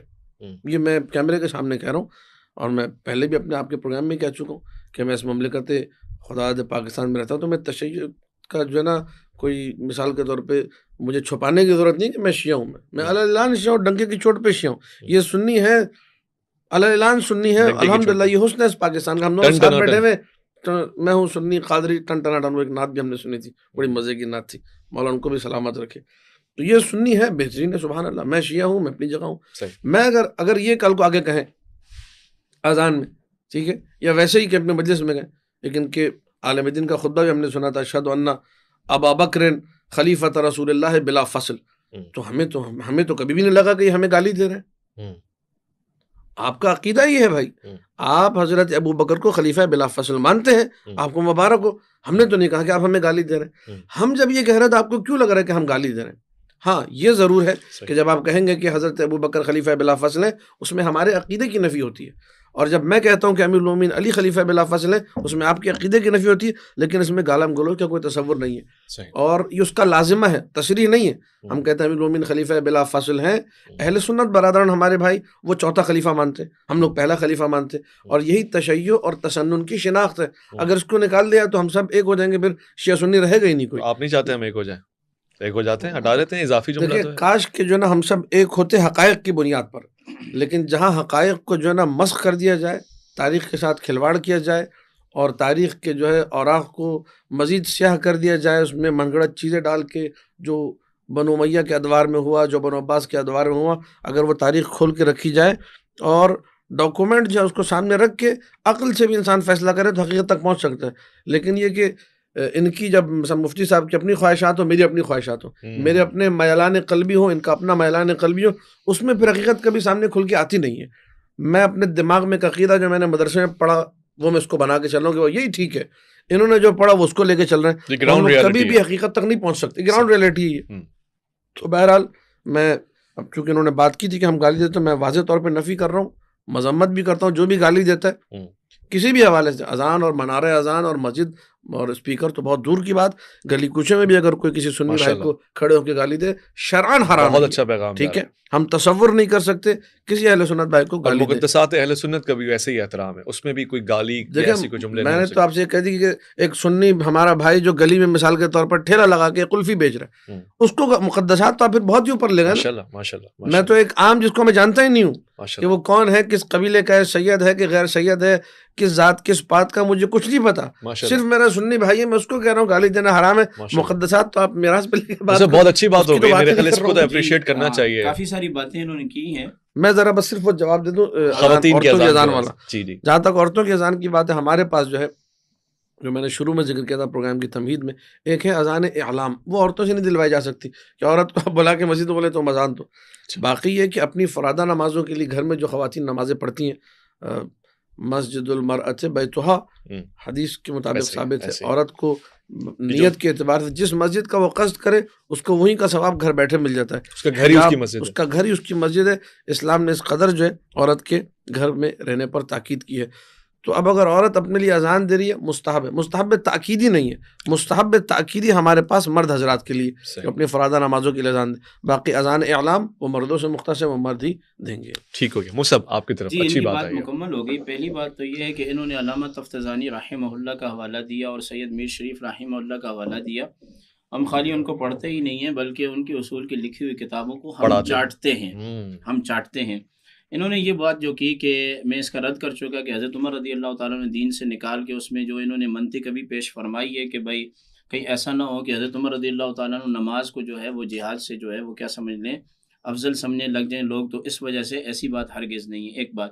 دوسری بات یہ ہے کہ انہوں نے جو 3 چیزوں کا حوالہ دیا، اس کے بعد انہوں نے کہا کہ حج تمتع کو حضرت عمر رضی اللہ تعالیٰ عنہ نے جو ہے وہ منع فرمایا۔ یہ میں سمجھتا ہوں کہ عدم مطالعہ کہہ لیں، جہالت کی نسبت بھی ان کی طرف نہیں کر سکتے۔ حضرت عمر رضی اللہ تعالیٰ نے حج تمتع سے منع نہیں فرمایا۔ فقہ حنفی کے اندر حج کی 3 قسمیں، بلکہ چاروں فقہ کے اندر حج تمتع جو ملا کر کے پڑھا جاتا ہے، یعنی کہ احرام عمرے کا اور پہلے پھر اس کے بعد جو ہے وہاں حلال ہو جائے اور پھر حج تمتع کرے۔ الحمدللہ 2019 میں نے خود حضرت حج تمتع کیا ہے، اور پاکستان سے جو لوگ جاتے ہیں حج تمتع وہ سارے کے سارے حج تمتع کرتے ہیں. تو یہ ان کے عدم مطالعے پر ہے، اور یہ حضرت عمر رضی اللہ تعالیٰ عنہ پر ایک بہت بڑا بہتان ہے. اس کو میں شدت کے ساتھ جو ہے وہ رد کرتا ہوں. دوسری بات جو انہوں نے کہی کہ جناب متعۃ النساء جو ہے حضرت عمر نے منع کیا، حضرت عمر نے منع نہیں کیا. بخاری اور مسلم کی روایت ہے، سرکار دو عالم صلی اللہ علیہ وسلم نے خود منع فرمایا خیبر پہ، اور اس کے علاوہ بہت ساری روایات ہیں. اس پر بات جو ہے وہ ہوتی بھی رہتی ہے. آج کا ہمارا یہ موضوع ہے، سخن نہیں ہے. دوسری بات انہوں نے جو کہی کہ مفتی صاحب نے کہا گالی دیتے ہیں. میں نے کہا کہ ہمارے بہت بڑے ایک مناظر علامہ سعید احمد اسم صاحب رحمہ اللہ یہ بات کہا کرتے تھے. یہ بات میں نے نہیں کہی، یہ ان کو مطلب تھوڑی سی بات کو واضح کرنا چاہیے تھا. آپ تو ایسا مانتے نہیں ہیں نا، مطلب ایسا ہے نہیں، وہ کہہ رہے ہیں. اچھا دوسری بات یہ ہے کہ انہوں نے اس کو گالی سے معمول کہہ رہے نہیں ہے، ایسا ہے نہیں ہے، گالی سے انہوں نے معمول کیا. جیسے گلی محلے کے بچے گالی نہیں دیتے، اورنگی ٹاؤن 10 نمبر کے، کرنگی 2.5 نمبر کے. گالی سے مراد یہ گالی نہیں ہے. حدیث پاک کے اندر آتا ہے سرکار دو عالم صلی اللہ علیہ وسلم کے بارے میں، قاضی ایاز علیہ رحمہ نے لکھا من سب نبی فقتلوہ، جو کسی نبی کو گالی دے اس کو قتل کرو. اور ومن سب اصحابی، جو میرے اصحاب کو برا کہے فضربو، اس کو کوڑے مارو. یعنی اصحاب کو برا کہنے کا کیا مطلب ہے؟ یعنی کہ ہم اہل سنت کے ہاں نبی کریم علیہ السلام کے بعد حضرت ابو بکر صدیق ہیں، ان کے بعد عمر بن خطاب ہیں، ان کے بعد عثمان بن عفان ہیں. یہ ہمارے عقائد میں شامل ہے. اور پھر ان کو بلا فصل کہہ کے ان کی توہین کرنا، اس کو رد کرنا، یہ صحابہ کرام پر سب و شتم ہے. مراد سے وہ گلی محلے کی گالی نہیں ہے. مطلب جو ان کا نمبر اللہ اور اس کے رسول کے ہاں بنتا ہے، اس نمبر کو پیچھے ہٹا کے اور 3 اوقات کے اندر اس طریقے سے اسپیکروں کے اندر آواز کا گونجنا، یہ ہمارے لیے وہ تبرہ کے معنی میں ہم لے رہے ہیں. اور پھر دوسری بات یہ ہے کہ جس چیز کے بارے میں حضرت نے خود کہا کہ یہ اضافی چیز ہے، اس کو یہ 3 اوقات کے اندر اذان ہو یا نہ ہو، مگر اس کو انہوں نے ضرور پڑھنا ہے، حالانکہ یہ ہے اضافہ. اس پر میں بات کر چکا. ایک بات انہوں نے اپنی گفتگو میں اور کہی، وہ یہ کہ ان کے ہاں صلی اللہ علیہ وسلم کہا جاتا ہے. ہمارے ہاں اذان کے اندر کبھی بھی صلی اللہ علیہ وسلم نہیں کہا جاتا. آپ بھی سنتے رہتے ہیں، کس اہل سنت کی مسجد میں آیا کہ اشہد ان محمدن کے بعد جو ہے ہم پڑھے صلی اللہ علیہ وسلم؟ یہ نہیں، ہم بالکل نہیں پڑھتے. ہاں البتہ ہم اذان سے پہلے درود پڑھتے ہیں، اذان کے بعد درود پڑھتے ہیں. اذان کے اندر جو انہوں نے الزام لگایا کہ یہ الفاظ ان کے ہاں اضافی ہیں، ہمارے ہاں کوئی لفظ اضافی نہیں ہے.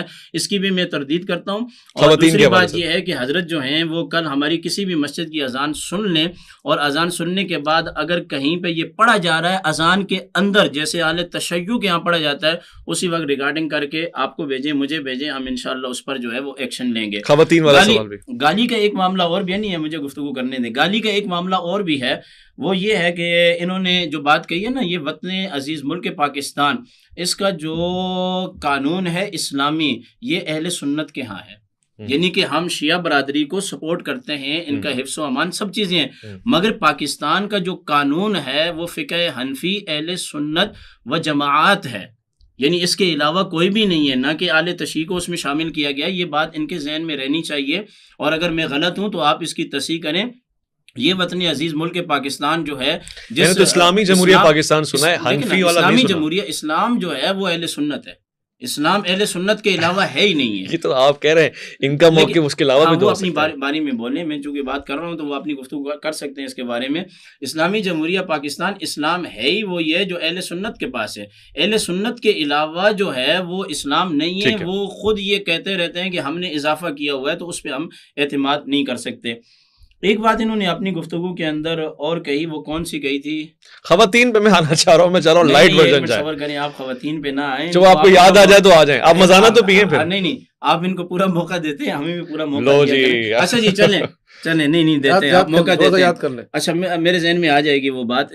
متاقہ بھی ہو گیا، وہ 3 چیزوں سب چیزیں ہو گئی میرے خیال سے. دوسری ہاں یہ بات میرے ذہن میں آ گئی کہ یہ عقائد کی کتابیں اٹھا کے ہمیں حوالہ دے رہے ہیں اور کہہ رہے ہیں کہ حضرت عمر نے یہ کیا. ہماری کسی بھی ایسی کتاب کے اندر، جیسے فتاوی شامی میں دکھا دیں، بخاری میں دکھا دیں، مسلم شریف میں دکھا دیں، یہ نسائی میں دکھا دیں، قرآن میں کہیں دکھا دیں، کہیں پہ بھی نہیں، تفسیر کے اندر دکھا دیں. یہ ایک جناب سید میر شریف کو لے کے آگے اور علامہ تفتزانی کو لے کے آگے، اور پھر اس میں انہوں نے یہ بات کہی. ہاں مجھے یاد آ گئی کہ مفتی صاحب کا اپنا میلان ہے، مفتی صاحب کی اپنی خواہشات ہیں، اور انہوں نے اپنی طرف نسبت کی میری اپنی خواہشات ہیں. معاذ اللہ اویس بھائی، میں نے جو اپنے اساتذہ کرام سے پڑھا ہے اس میں خواہشات شامل نہیں ہیں. ہم نے جو کچھ اپنے مشائخ سے پڑھا ہے، قرآن و حدیث پڑھا ہے، اور وہ حقائق پر مبنی ہے. ہم بالکل اپنے میلان سے کوئی بات نہیں کرتے. سرکار کی حدیث پاک ہے، جو اپنی خواہش پر چلتا ہے وہ شیطان کے راستے پر چلتا ہے.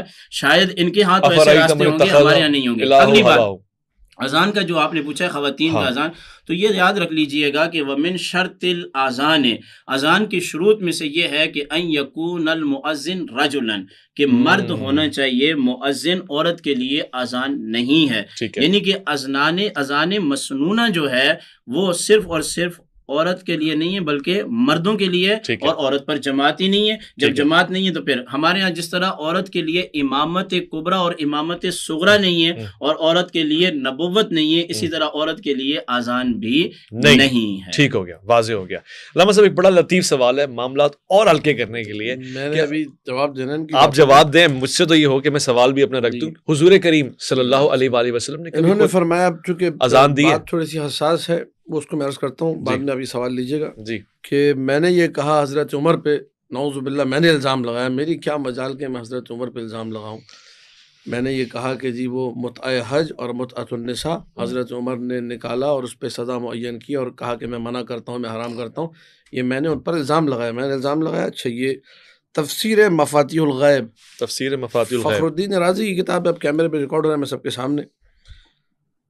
شیخ فخر الدین رازی یہ فرماتے ہیں وہا ہونا نوع آخر من التمتع مکروہ وهو الذي حذر عنه عمر رضی اللہ عنہ وقال متعتان كانتا على عهد رسول الله صلی اللہ علیہ وآلہ وانا انہا عنہما واعاقب علیہما متعۃ النساء و متعۃ الحج. یہ فخر الدین رازی کی تعبیر ہے. یہ کیسے انکار کر سکتے ہیں برملا بیٹھ کے کہ جو ہے ان کی کتاب میں ہے ہی نہیں اور میں الزام لگا رہا ہوں؟ آپ فخر الدین رازی کے بارے میں کہیے، ان کے بارے میں امام اہل سنت ہے، انہوں نے الزام لگایا ہے. قال القرطبی، یہ بندر ٹاؤن میں چلے چاہے گرو مندر پہ، آج ہی میں کتابیں لے رہ گیا تھا، وہاں تفسیر قرطبی سامنے لگی ہوئی ہے، ٹھیک ہے، جامع الاحکام کی تفسیر کا نام ہے، جلد نمبر 2 صفحہ نمبر 392. والوجہ الثالث من التمتع هو الذي توعد کہتے ہیں توعد، ڈرانے دھمکانے کو، جس پر ڈرایا دھمکایا عمر بن الخطاب رضی اللہ تعالی عنہ. وقال متعتان كانتا على عهد رسول اللہ صلی اللہ علیہ وسلم، یہاں دیکھیں وآلہ نہیں ہے، انا انہا عنہما واعاقب علیہما. یہ کون کہہ رہا ہے جی؟ امام قرطبی. میں نے الزام لگایا. وقال ابن عادل الحنبلی فی اللباب فی علوم الکتاب، جلد نمبر 3 صفحہ نمبر 370. واتمام التمتع المکروہ وهو الذي خطب به عمر رضی اللہ تعالی عنہ وقال متعتان كانتا على عهد رسول اللہ. تمتع مکروہ، جس کا اتمام جو ہے مکروہ ہے، یہ وہ ہے جس کے بارے میں حضرت عمر نے فرمایا تھا کہ متعتان كانتا على عهد رسول اللہ صلی اللہ علیہ وسلم. یہاں بھی وآلہ نہیں لگا ہوا، اہل سنت آل کو کاٹ دیتے. وَأَنَا أَنْهَا عَنْهُمَا وَأُعَاقِبُ عَلَيْهِمَا مُتْعَةُ النِّسَاء وَمُتْعَةُ الْحَجِّ. یہ میں نے الزام لگائے. وقال القماش فی تفسیرہ جامع لطائف التفسیر، قبلہ فرما رہے تھے کہ کسی تفسیر کی کتاب میں نہیں، یہ ساری تفسیر کی کتاب میں. یہ آپ شیئر کر سکتے ہیں مفتی صاحب کے ساتھ تاکہ وہ اس میں پر رائے دے بالکل دیں. بھیج دوں گا. ما روی عن عمر رضی اللہ عنہ انه قال فی خطبته متعتان كانتا على عهد رسول اللہ صلی اللہ علیہ وسلم انا انہا عنہما واعاقب علیہما. ذکر هذا الكلام فی مجمع الصحابہ. سارے صحابہ کے سامنے تھا عمر نے کہا، تو سارے صحابہ بھی سن رہے تھے. وما انکر علیہ احد فالحال ہونا لا یخلو، اما، اب یہ اہل سنت کا کلام پڑھو، میرا کلام تو ہے نہیں. اما یقال انہم کانوا عالمین بحرمت المتعہ فسکتوا، او کانوا عالمین بانہا مباحۃ ولکنہم سکتوا علی سبیل المداہنہ. جانتے تھے متع حرام ہے پھر بھی ساکن ہو گئے، یا جانتے تھے متع مباح ہے لیکن یہ کہ وہ جنگ و جدال نہیں چاہ رہے تھے، مجادلہ نہیں چاہ رہے تھے کہ معاملات بہتر رہیں، یا یہ کہ وہ اباحہ کو جانتے نہیں تھے اور حرمت کو بھی نہیں جانتے تھے، تو وہ اس میں متوقف تھے. تو یہ ساری کی ساری جو بحث ہے یہ میں نے تو نہیں لکھی اس کتاب کے اندر، تحریف تو نہیں کی، کتاب بازار میں موجود ہے، جا کے خریدے. میں پاگل تو نہیں ہوں کہ حضرت عمر جیسے عالم اسلام کی قداوت شخصیت پہ الزام لگاتا ہے، وہ بھی کیمرے کے سامنے. لہٰذا میں نے جو بات کی ہے اس کی یہ ساری دلائل جو ہے موجود ہیں. آپ نے کیا سوال کیا تھا؟ میں بالکل یہ آپ نے بیلنس کر دیا. اب میرا سوال بھی حضور کریم نے کبھی اذان دی ہے؟ جمہوریہ پاکستان، ٹھیک ہے، اسلامیہ جمہوریہ پاکستان، ان سے گزارش ہے پاکستان کا آئین پڑھے جا کے، ٹھیک ہے. اس آئین کے اندر سب کو حقوق دیے گئے ہیں اور قرآن اور سنت کے مطابق یہ آئین بنا ہے. اگر یہ ادعا کر سکتے تو کریں کہ قرآن خالی حنفیوں کا ہے، پاکستان کا آئین قرآن کے مطابق. لہٰذا یہ کہنا کہ اسلام جو ہے نا فقط اہل سنت ہے، میں بھی سینہ ٹھوک کے کہتا ہوں کہ اسلام فقط شیعوں کا ہے. لیکن یہ کہ یہ بات غلط بات، ان کو نہیں کرنی چاہیے بات، اور مجھے بھی نہیں کرنی چاہیے بات کہ میں کہوں کہ اسلام فقط شیعوں کا، یہ کہہ کہ اسلام انہوں نے کی ہے لہذا میں مجبوراً ردن علیہ. ہاں یہ تو بحث کا کوئی حل نہیں نکلے گا، مگر ٹھیک ہے آپ نے جو حوالے پیش کر دی وہ اہل سنت کے معتبر حوالے. اب میں ایک سوال پوچھ لیتا ہوں، یہی میٹھا سوال میں ان سے پوچھوں گا تاکہ میں آرام سے پروگرام کر سکوں. حضور کریم صلی اللہ علیہ وسلم نے کبھی خود اذان دی ہے؟ حضور کریم نے اذان خود دی ہے، بالکل دی ہے اذان. ہمارے پاس ثابت ہے ہماری روایات میں کہ نبی اکرم نے اذان دی، اور اس میں اذان کا جو صیغہ ہے یہ نبی ہی کا تصرف ہے. انہوں نے فرمایا اشہد انی رسول اللہ. اہل سنت منع کرتے، کہتے ہیں کہ نبی اذان انہوں نے کبھی بھی نہیں دی. اس کی 2-3 وجوہات بھی بیان کرتے ہیں کہ جی وہ چونکہ مصروف تھے، ان کے اوپر دوسری ذمہ داریاں تھی، اور یہ کہ اگر وہ کہتا ہے اشہد ان محمد رسول اللہ تو لوگ سمجھتے شاید کوئی دوسرا محمد ہے. یہ وجوہات بیان کی، لیکن ہمارے پاس چونکہ فرامین معصومین سے ثابت ہے، روایات وسائل الشیعہ میں بحار الانوار میں جو میرے سامنے کتاب ہے اس میں موجود ہے کہ نبی اکرم نے اپنی زندگی میں اذان دی ہے. ان کا اذان دینا جو ہے وہ ثابت ہے ہمارے پاس. ٹھیک ہو گیا. مفتی صاحب سوال کی طرف آؤں گا، اور سوال بھی بڑا لطیف ہے، پھر آپ کے حوالے ہے. جس طرح پیش امام کے لیے کچھ شرائط ہے، مؤذن کے لیے بھی کچھ شرائط ہیں؟ جی مؤذن کے لیے بھی شرائط ہیں، اور ہماری فقہ کی کتابوں میں جو کہ حدیث اور قرآن سے ثابت ہیں یہ بات موجود ہے کہ مؤذن کے لیے عالم بالسنہ ہونا ضروری ہے، یعنی کہ وہ سنت کی باتیں جانتا ہو. چونکہ سنت میں آتا ہے کہ وقت کب شروع ہوتا ہے کب نہیں، تو اوقات کا اس کو جو ہے وہ مکمل علم ہونا چاہیے. اور پھر مؤذن کے لیے ہمارے لیے یہ ہے کہ وہ بالغ ہو، نابالغ نہ ہو. مؤذن کے لیے یہ شرط ہے کہ وہ عاقل ہو، وہ بے عقل نہ ہو. بے وقوف کے لیے اذان نہیں ہے. اور مؤذن کے لیے یہ بھی شرط ہے کہ وہ مرد ہو اور عورت نہ ہو، باقی پاگل نہ ہو، مجنون نہ ہو. یہ تمام چیزیں آ گئیں. اچھا یہ بات مکمل ہوگی آپ کے سوال کے جواب. حضرت نے جو باتیں کہی ہیں میں یہی کہہ رہا ہوں کہ وہ ہمارے ساتھ بیٹھتے تھے دلشاد مہنوی صاحب نا، وہ کہا کرتے تھے کہ جن کو عزاداری کا علم نہیں ہے ان کو بات نہیں کرنی چاہیے، ان کو اچھے طریقے سے پتہ ہونا چاہیے کہ امام راضی کے حوالے دے رہے ہیں، اور یہ امام قرطبی کے، امام قرطبی مالکی ہے اور امام راضی جو ہے وہ شافعی ہیں. یہ بات ذہن میں رکھے، بولیں گے نہیں بیچ میں. میں کہہ رہا ہوں اہل سنت میں تو آتے ہیں. میں آ رہا ہوں، جو یہ حوالے دے رہے ہیں اس میں حج تمتع کے دلائل فقہی طور پہ دیے جا رہے ہیں. یعنی کہ حضرت عمر رضی اللہ تعالیٰ عنہ منع کرتے تھے، وہ کوشش کی جا رہی ہے کہ یہ حضرت عمر رضی اللہ تعالیٰ عنہ نے کیا، یہ شافیوں کا اور حنفیوں کا ایک دلائل ہے. جتنی حدیثیں انہوں نے پڑھی ہیں اس کے آخر میں دیکھ رہا تھا ابھی کتاب میں، نہ تو بخاری کا نام آیا نہ مسلم کا نام آیا. ایک بات. دوسری بات یہ ہے کہ ان تمام باتوں کو میں رد کرتا ہوں کہ اہل سنت کے ہاں ہمارے نزدیک جو دلائل ہیں وہ 4 ہیں. نمبر 1 قرآن حکیم، نمبر 2 سنت رسول اللہ صلی اللہ علیہ وسلم، نمبر 3 اجماع، نمبر 4 قیاس. اور انہوں نے جتنے حوالے دیے ہیں نہ تو ان کا تعلق کتاب اللہ سے ہے، یہ تفسیر ہے مگر ان کی اپنی ہے، اور ان سنتوں کی روایات حدیث کے اعتبار سے کسی بھی معتبر کتاب میں نہیں آئی. جب یہ حدیث نقل کریں یا بیان کریں نا تو کم سے کم یہ دیکھ لیا کریں کہ یہ محدث حدیث بیان کر کے قرآن کی شرح کر رہا ہے یا نہیں. تفسیر بالمعصور کی اگر یہ بات کرتے تو شاید میں مان لیتا. ان کے علم میں ہونی چاہیے یہ جتنی باتیں کر رہے ہیں امام قرطبی کی اور امام راضی کی، امام راضی کی کتاب اور امام قرطبی کی کتاب تفسیر بالمعصور نہیں ہے. اور یہ بات میں نے ایک تفصیل کے ساتھ آپ کے ایک پروگرام میں کہی تھی جو ابھی تک آپ نے چلایا نہیں ہے کہ تفسیر بالمعصور کس کو کہتے ہیں. تفسیر کا پروگرام جی. تو یہ مطلب یہ وہ تفسیریں ہیں کہ جو لغت کے اعتبار سے بھی ہیں، منطق کے اعتبار سے بھی ہیں، تو یہ حدیث کا حوالہ ان سے نہیں دے سکتے. اور انہوں نے جتنی باتیں کی ہیں وہ حدیث کی، تو ان کے سامنے یعنی بخاری اور مسلم کے سامنے یہ حدیثیں بالکل بھی قابل عمل نہیں. ٹھیک ہو گیا، واضح ہو گیا. اگلی بات آپ کیا پوچھیں؟ ایک لطیف سوال آپ سے لوں گا پھر حضرت کے پاس. یہ نہ کریں، ظلم نہ کریں آپ. حضور نے فرمایا، ابھی دیکھیں ان کی بات سے واضح ہو گیا کہ اہل سنت کا جو دین ہے نا وہ بخاری اور مسلم پر ہے.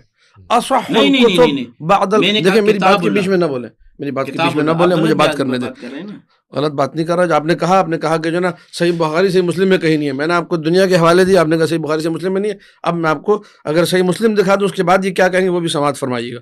صحیح مسلم میں یہی کہوں گا بخاری سے دیں گے وہ بھی شافعی ہیں. ابھی بڑا مسئلہ ہو جائے گا. صحیح بخاری سے صحیح کتاب نکال کے دیں گے تو وہ بھی شافعی. میری بات سنیں نا، پھر تو امام بخاری بھی، اس کا مطلب شافعیوں کا بھی اسلام سے کوئی تعلق نہیں ہے، حنبلیوں کا بھی کوئی تعلق نہیں، مالکیوں کا بھی نہیں، صرف حنفیوں کا تعلق ہے اسلام سے. یہ مطلب سمجھ نہیں پا رہے کہ حج تمتع یہ چیزیں جو ہیں یہ فقہ سے تعلق رکھتی ہیں، اور فقہ کا اختلاف جو ہے یہ رحمت ہے۔ انہوں نے مجھ سے کہا تھا شیعہ کے کہ ساتھ آپ میری گفتگو کے بیچ میں مت بولیے گا، اور یہ میری گفتگو کے بیچ میں بول رہے ہیں، یہ غلط ہے، یہ میں احتجاج کرتا ہوں۔ آپ کے پاس 2 میں منٹ ان کے پاس بالکل خاموش رہا، میں نے ایک لفظ نہیں بولا، میں مسکراتا رہا۔ آپ فرمائیے۔ اب جب میں بولنا شروع ہوا تو یہ اب بیچ میں بول پڑیں گے۔ نہیں، سوال مجھ سے کر رہے تھے، وہ شروع آپ ہو گئے، آپ کو اندازہ نہیں ہے۔ آپ نے ان سے سوال کیا تھا؟ جی مجھ سے سوال کر رہے تھے حضرت سے میں گفتگو ختم ہو گئی، آپ ہو گئی سوال ختم۔ کریں مجھ سے۔ اب آپ کے پاس 2 منٹ ہے حضرت کے سوال پاس۔ جو آپ کر رہے تھے کہ پھر میں ان کی طرف جاتا میں ہوں، صرف کیا ہی نہیں ہے آپ ایک نے۔ منٹ میں نے پوچھنا ہے آپ انہوں نے سے چونکہ سوال۔ حضرت پوچھیں۔ مسلم ابن حجاج نیشاپوری رحمۃ اللہ علیہ کا حوالہ دیا، میں حدیث پڑھ دیتا ہوں۔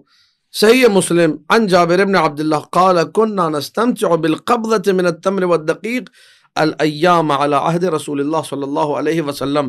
حضرت جابر بن عبداللہ فرماتے کہ ہم ایک مٹھی کھجور اور ایک مٹھی جو ہے دقیق آٹا اس کے بدلے میں متعا کیا کرتے تھے رسول اللہ کے زمانے میں، اور حضرت ابی بکر کے زمانے میں حتی نہا عنہا عمر فی شأن عمرو بن حریث وفیما ثبت، یا آخر میں بھی کہاں حدیث موجود ہے صحیح مسلم میں کہ منع کرنے والے حضرت عمر تھے جنہوں نے اس متع سے منع کیا ہے، اور بھی آگے حوالے تحاوی کی معانی الاثار ہے اس میں بھی یہ بات موجود ہے۔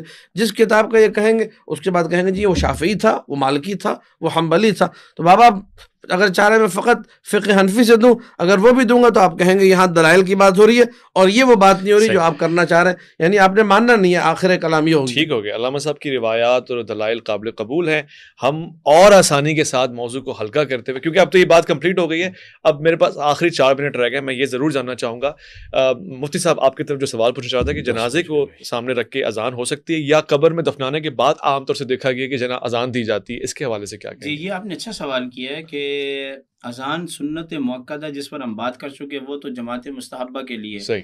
اس کے علاوہ بھی فقہ حنفی کے اندر بہت سارے ایسے مقامات ہیں کہ جہاں اذان دی جا سکتی ہے، خوف کے وقت دی جا سکتی ہے، جنگل میں دی جا سکتی ہے، بچے کے کان میں تو ہے ہی اذان ہے۔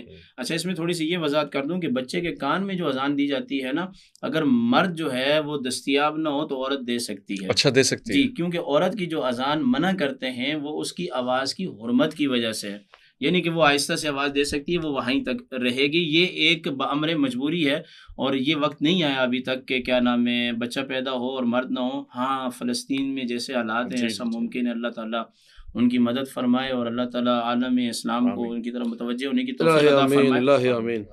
جنازے کو رکھ کے سامنے اذان نہیں دی جائے گی، البتہ قبر میں دفن کرنے کے بعد ہماری فقہ کی کتابوں میں یہ بات موجود ہے، امام اہل سنت شاہ محمد رضا خان فاضل بریلوی رحمہ اللہ نے فتاوی شامی اور دیگر کے حوالے سے کہ میت کی تدفین کے بعد اس کی قبر پر اذان دینے سے اس کے سوال اور جواب کے اندر جو ہے وہ سہولت ہو سکتی ہے، جس کو تلقین بھی کہتے ہیں۔ یہ اہل تشیع کے ہاں بھی ہے، اگرچہ اس کا جو ہے نا معاملہ وہ ذرا مختلف ہے، لیکن اذان دی سکتی ہے، قرآن کریم پڑھا جا سکتا ہے، تو تدفین کے بعد آپ جو ہے وہ اذان دے سکتے ہیں۔ اور ایک بات اور ہے کہ اذان اتنی بڑی نعمت ہے اور اتنا بڑا شعار اللہ ہے کہ سرکار دو عالم صلی اللہ علیہ وسلم جب کبھی بھی اصحاب رسول کو بھیجتے تھے کسی غزوے کے لیے تو یہ حکم فرماتے تھے کہ اذان کے وقت انتظار کریں فجر کا، اگر اس بستی سے اذان کی آواز آتی ہے تو پھر اس پر حملہ نہیں کرنا، شب خون نہیں مارنا، اور اگر اذان کی آواز نہیں آتی تو پھر جو ہے کیا نام ہے وہاں حملہ کیا جاتا تھا۔ تو بہت سارے اس کے علاوہ آپ ویسے محظوظ ہونے کے لیے گھر میں بیٹھے تو اذان آپ پڑھ سکتے ہیں، اور اسی طرح آپ کسی کو سمجھا رہے ہیں تو آپ اذان دے سکتے ہیں۔ جیسے میں پیر نصیر الدین صاحب رحمۃ اللہ تعالی علیہ گولڑوی، پچھلے دنوں ان کا ایک کلپ مجھے ایک شاگرد نے دکھایا، بڑا مزہ آیا مجھے کہ وہ اذان دے رہے ہیں اور بڑا اس کے اندر، تو یہ لطافت کے لیے بھی آپ اذان دے سکتے ہیں، اس سے مصیبتیں ٹلتی ہیں، مشکلیں حل ہوتی ہیں۔ دیکھیں نا اس کے اندر اللہ کی عبادت کا ذکر ہے، اللہ بڑا ہے، پھر اللہ کے سوا کوئی معبود نہیں، پھر حضور کی رسالت ہے، پھر نماز کی بات ہے، اور آخر میں پھر وہی اللہ تعالیٰ کی بندگی اور عبادت کی بات ہے۔ خوبصورت۔ میرے پاس اب جو پروگرام ہے وہ آلموسٹ ایک نتیجے پہ آ گیا، مگر یہ سوال دونوں علماء کرام سے پوچھوں گا۔ ایک نتیجہ تو یہ نکلا نا کہ آپ کے پاس جو دلائل ہیں وہ احناف کے ہاں قابل قبول نہیں، جیسے آپ نے فرمایا، یہ نتیجہ نکل گیا ہے۔ دوسرا نتیجہ یہ بھی نکل، یہ نتیجہ نکلا کہ اہل تشیع نے عہد رسالت میں جو اذان تھی اس میں اضافہ کیا، جیسے انہوں نے خود نکالا، انہوں نے اضافہ فرمایا۔ یہ نتیجہ نکلا اہل سنت کی تفاسیر سے، احادیث سے، کہ رسول کے دین سے حضرت عمر نے 3 چیزیں نکالی، یہ بھی نتیجہ نکلا۔ اور اس سے یہ بھی نتیجہ نکلا کہ اچھا یہ بات آپ مان رہے ہیں نا کہ انہوں نے روایات ابھی پیش کر دی کہ یہ حضرت عمر کے دور میں منع کر دی گئی چیزیں ہیں؟ نہیں، میں اس سے پہلے روایت بیان کر چکا ہوں، رسول خدا نے خود غزوہ خیبر کے موقع ایک چھوٹا سا سوال ہے، اس کو ذرا حل کر دیں۔ عام آدمی جتنی باتیں کر رہے ہیں، دیکھیں حج تمتع سے منع نہیں کیا، یہ حج تمتع کی افضلیت کے اندر اختلاف ہے. متعۃ النساء تو بہت پہلے منع کر دیا ہے. اب یہ اس قسم کی باتیں کریں گے کہ ایک مشت گندم پر متع ہوتا تھا اور یہ ہوتا تھا, وہ ایک الگ ٹاپک نکل جائے گا.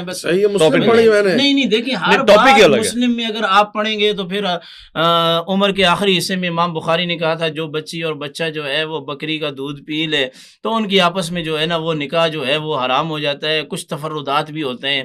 آپ محققین کا مذہب لے کے آئے, آپ دو لوگوں کو لے کے بیٹھ کے کتاب بھی لے آئے. پہلے کہہ رہے تھے کہ جو ہے صحیح مسلم صحیح بخاری پیش کر, آپ کہہ رہے ہیں وہاں بھی تفردات ہیں. اب یعنی اگر میں کوئی بھی بات کروں گا انہوں نے کہہ دینا تفردات تو پھر میں خاموش ہو جاؤں. آپ جو پوچھنا چاہ رہے تھے پوچھیں. میں حیران ہو گیا ہوں. اگر ہم کہہ دے رہے جی تفردات, امام بخاری 23 سالہ زندگی اللہ کے رسول کی نکال لیتے ہیں 40 سال روک کر. اس 23 سالہ زندگی کے اگر دن گنے جائیں, یعنی عام طور سے ایک راؤنڈ فگر لیا جائے تو 8,395 بن رہے ہیں. اس میں 5 وقتہ نماز ہے, کوئی 41,975 بن رہا ہے. ایک چیز, ایک کلمہ 41,975 مرتبہ دہرائی جائے, پھر بھی امت میں اختلاف. اس کی وجہ کیا؟ دونوں سے جواب لوں گا میں, پہلے آپ پھر اس کے بعد. نہیں کوئی اختلاف نہیں ہے امت میں, کوئی اختلاف نہیں. یہ انہوں نے خود مان لیا کہ اضافہ کیا ہے.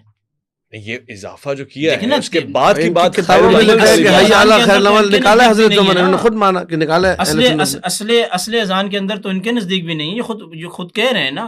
اصل اذان میں حی علی خیر العمل, اس کو نکالا کس نے؟ اصل اذان کے اندر تو نہیں ہے نا, ان کا اختلاف کوئی نہیں ہے. اور پھر نکالا ہے. میری بات سنیں اویس بھائی, جو قدیم مذہب ہے سرکار کے ساتھ جو متصل ہے وہ تو اہل سنت کا مذہب ہے. اعلی تشیع جو ہے یہ کب مارز وجود میں آئے, ذرا آپ اس بات کو بھی سمجھیں نا کہ حضور کے زمانے سے اعلی تشیع تھے. پرانی بات کریں گے عبداللہ ابن سبا والی بھی کرنا ہے. نہیں دیکھیں میری بات سن لیں, دیکھیں حضور کے زمانے اصل مذہب وہی ہے انہی لوگوں کا ہے جنہوں نے قرآن کو جمع کیا ہے, اور وہ سرکار دو عالم صلی اللہ علیہ وسلم کے اصحاب بھی ہیں اور آپ کے اہل بیت بھی ہیں. اس بات پہ اگر شیعہ حضرات آ جائیں کہ تمام حدیث کی کتابیں جو ان کی ہیں یا ہماری ہیں ان میں ضعیف بھی ہے, متصل بھی ہے, منقطع, بہت ساری حدیث کی کتابیں. شیعہ حضرات کو آج آپ کے پروگرام سے میں دعوت دیتا ہوں کہ ہم قرآن پر جمع کیوں نہیں ہوتے, قرآن پہ جمع کیوں نہیں ہوتے, قرآن پہ جمع کیوں نہیں ہوتے. سبحان اللہ, اچھی دعوت. قرآن پہ یہ آ جائیں بس, باقی چھوڑیں, یہ سب باتیں چھوڑیں, قرآن پہ آ جائیں. جب یہ قرآن پہ آئیں گے تو پھر اصحاب رسول میں سے ادنا بندے کی بھی عظمت کا ان کو قائل ہونا پڑے گا, کیونکہ قرآن جو ہے سارے اصحاب رسول سے. نہیں اس سے اچھی دعوت کیا ہو سکتی ہے؟ میں عرض کرتا ہوں اہل سنت جو ہمیں دعوت دے رہے کہ ہم قرآن پہ جمع ہو جائیں, یہ دعوت ہمیں حضرت عمر نے دی تھی آج سے 14 سال پہلے, اور کہا تھا حسبنا کتاب اللہ. ہم اس دعوت کو کبھی بھی تسلیم نہیں کر سکتے, نہیں مان سکتے. میں آن ریکارڈ کیمرے میں بات جاری. اس کی وجہ کیا ہے؟ اس کی وجہ ہے کہ واضح جو ہے قرآن ہی کا فرمان, یعنی ہم قرآن ہی کے اتباع میں مجبور ہیں کہ ہم اس دعوت کو قبول نہ کریں. قرآن نے فرمایا ما آتاکم الرسول فخذوہ وما نہاکم عنہ فانتہوا. بہت سارے احکام شریعت ایسے ہیں, یہ بہتر جانتے ہیں مفتی صاحب, کہ جن کی تفصیلات ہمیں قرآن میں نہیں ملتی, حدیث رسول میں ملتی ہیں. تو اب میں کیا کروں؟ فقط قرآن میں حدیث کو نہیں مانوں, میں حدیث کو تو مانوں گا, میری مجبوری ہے. اور نبی اکرم ارشاد فرمایا گیا, اب صحیح مسلم کا کہوں گا, یہ کہیں گے یہ بھی تفردات میں سے, انی تارک فیکم الثقلین. حدیث ثقلین کا کیا کریں گے؟ وہ تو معتبر ہے, وہ تو متواتر ہے, وہ اس کے تواتر کا بھی انکار کر دے مفردات میں سے, چلو اخبار احاد میں سے, ٹھیک ہے, لیکن موجود ہے. انی تارک فیکم الثقلین کتاب اللہ ہے و سنتی, ان کے یہاں ہمارے یہاں و اطرتی و اہل بیتی. بہرحال حدیث اس سے نکلتا ہے, اطرتی سے بھی اور سنتی سے بھی. تو حدیث ہم فرمان مصطفیٰ کے مطابق ماننے پہ مجبور ہیں. تو یہ جو کہہ رہے ہیں کہ خالی قرآن, یہ خالی قرآن انہوں نے حضرت عمر رضی اللہ تعالیٰ عنہ کا جو الہامی کلمہ تھا وہ انہوں نے بھی ہمارے سامنے پیش کیا, کوئی نئی بات نہیں کی. لیکن مسئلہ ہے کہ فرمان مصطفیٰ یہ ہے کہ تم قرآن اور حدیث دونوں کو تھامو. ہم قرآن و حدیث پہ رہیں گے, قرآن پر بھی اکٹھے ہوں گے, حدیث پر بھی اکٹھے ہوں گے. ہم یہ نہیں کر سکتے آپ کی دعوت کے چکر میں نبی کو چھوڑ دیں. نبی کو ہم نے ہر حال میں اپنے ساتھ رکھنا ہے, ان کے ساتھ رہنا ہے. بلکہ بے شک ٹھیک ہے, میں آپ کی بات کو اختتامی لمحات میں جا رہا ہوں. مفتی صاحب آپ کی طرف آ رہا ہوں, آپ سے بھی چاہتا ہوں کہ ایسے ہی کوئی اچھا کلمہ آ جائے. ایک انہوں نے بات رکھ دی کہ ان کا موقف ہے کہ صرف قرآن نہیں بلکہ اللہ کے رسول کی سنت, احادیث, یہ سب اس کے ساتھ آ جائے گا. کمپلیٹ پیکج ہے, ٹھیک ہے, بات سمجھ میں آتی ہے. واعتصموا بحبل اللہ سے مراد کیا ہے؟ وہ کون سی رسی جو ہم پکڑ لیں تو اتحاد آ جائے؟ یہ آپ نے اچھی بات کی ہے, اس سے کتاب اللہ ہے قرآن کریم, یعنی کہ اصل مسئلہ قرآن کے اندر موجود ہوتا ہے, اس کی وسعت جو ہے وہ احادیث صحیحہ کے اندر ہے. میں آپ سے یہ بات کہہ رہا تھا کہ یہ قرآن پر جمع ہوں, قرآن جن لوگوں نے جمع کیا اور جن لوگوں کا جمع کیا ہوا قرآن یہ پنجگانہ نماز میں پڑھتے ہیں, قرآن کی صحیح تفسیر انہی کو پتہ ہوگی, یہ نہ کہ ان کے بعد جو نگنے ہیں ان کو کوئی پتہ نہیں ہے. ایک بات. دوسری بات یہ ہے کہ انہوں نے جو بات کہی ہے کہ حضرت عمر کا بار بار یہ نام لے رہے ہیں، بار بار نام لے رہے ہیں. مجھے نہیں سمجھ میں آتی کہ حضرت عمر رضی اللہ تعالیٰ عنہ کا بار بار جو نام لے رہے ہیں نا، یہ قرآن کے خلاف ہے. کیونکہ دیکھیں نا، اہل تشریح کے یہاں تو صحابی 3 ہی ہیں نا، یہ خود اپنی زبان سے کہیں گے 3 صحابی ہیں ان کے نزدیک. سلمان فارسی رضی اللہ تعالیٰ عنہ ہیں، مقدام بن اسود ہیں، ان کے نزدیک تو اس کے علاوہ کوئی صحابی ہی نہیں ہے. تو پھر آپ کیا کریں گے؟ ایسا ہے علامہ صاحب؟ یعنی کہ 1.25 لاکھ اصحاب رسول میں سے یا 1,25,000 میں سے یہ 2-4 کو مانتے ہیں. میں جواب دے دوں؟ ایسا ہے نہیں میرے خیال سے، لیکن نہیں، آپ غلط جواب بات دیں کر رہے ہیں، اگر ایسا 100% غلط تو ہے. یہ حضرت کیسے کہہ رہے ہیں سلمان کہ حضرت فارسی عمر، 1، دیکھیں نا، حضرت میں نے بات کی اس دور میں کہہ رہے ہیں، اور حضرت ان حذیفہ کے یمانی 3، عثمان ابن مظعون 4، جابر ابن عبداللہ انصاری 5 و الی آخر. بہت سارے صحابہ ہیں، بہت ساروں کو مانتے یہ تو ہیں. ایک الگ ہی بات چلی ہے کہ یہ میں تو چاہتا بات ہوں ہی ایک نہیں ہے مزے کہ کی ہم صرف بات 3 کو مانتے ہیں. ہم کچھ اچھی گفتگو، بلکہ الحمدللہ بڑی ساری اچھی گفتگو کر پائے ہیں. ایک میں دونوں علماء حضرات سے ریکویسٹ کرنا چاہتا ہوں، میرے دل کا تقاضا، اور مجھے پتا ہے کہ آپ کے دل کی دھڑکنیں بھی اسی سمت رواں دواں ہوں گی. فلسطین میں اس وقت جو کچھ بھی ہو رہا ہے، میں چاہتا ہوں کہ اس پروگرام میں ایک خوبصورتی یہ بھی رہے کہ آپ دونوں حضرات ایک خوبصورت سے پیغام دیں فلسطینی مسلمانوں کو، اقوام عالم کو، اور اس میں اتحاد کی خوشبو بھی نظر آ جائے. 1 منٹ کا اگر پیغام آ جائے گا، میری جو جاب ہے وہ پوری ہو جائے گی. میں آپ کے جو اس پروگرام کی وساطت سے پورے عالم اسلام کو ایک تو تعزیت پیش کرتا ہوں. اس وقت جو ظلم و بربریت ہو رہی ہے فلسطین کے اندر، اور ملعون اسرائیل، خبیث اسرائیل، یہ خبیث قسم کے لوگ جس قسم کی ظلم و بربریت وہاں ڈھا رہے ہیں، اور بے گناہ، بالکل بے گناہ لوگوں کا قتل. کل کا جو سانحہ ہے کہ ایک ہاسپٹل کے اوپر انہوں نے حملہ کر کے 1000 کے، کل 500 کی رپورٹ تھی، آج سنا ہے 1500 لوگ ہو گئے جن کو شہید کر دیا گیا. اور دنیا کے تمام جو انسانی تنظیمیں وہ بھی مذمت کر رہی ہیں. تو ہم تو بہرحال مسلمان ہیں، شریعت مصطفیٰ کے پابند ہیں، تو ہم سب نے لازمی مذمت کرنی ہے. امیر کائنات علی بن ابی طالب علیہ السلام نے ارشاد فرمایا کہ اگر میری مملکت میں، میری حکومت میں کسی یہودی عورت کے پاؤں سے پازیب بھی چھین لیا جاتا ہے تو یہ میرے لیے انتہائی جو ہے افسوس کا مقام ہے، اور مجھے دم گھٹ کے اگر میں مر جاؤں تو بھی کم ہے. اس قدر افسوس کا، اس قدر غصے کا انہوں نے اظہار فرمایا.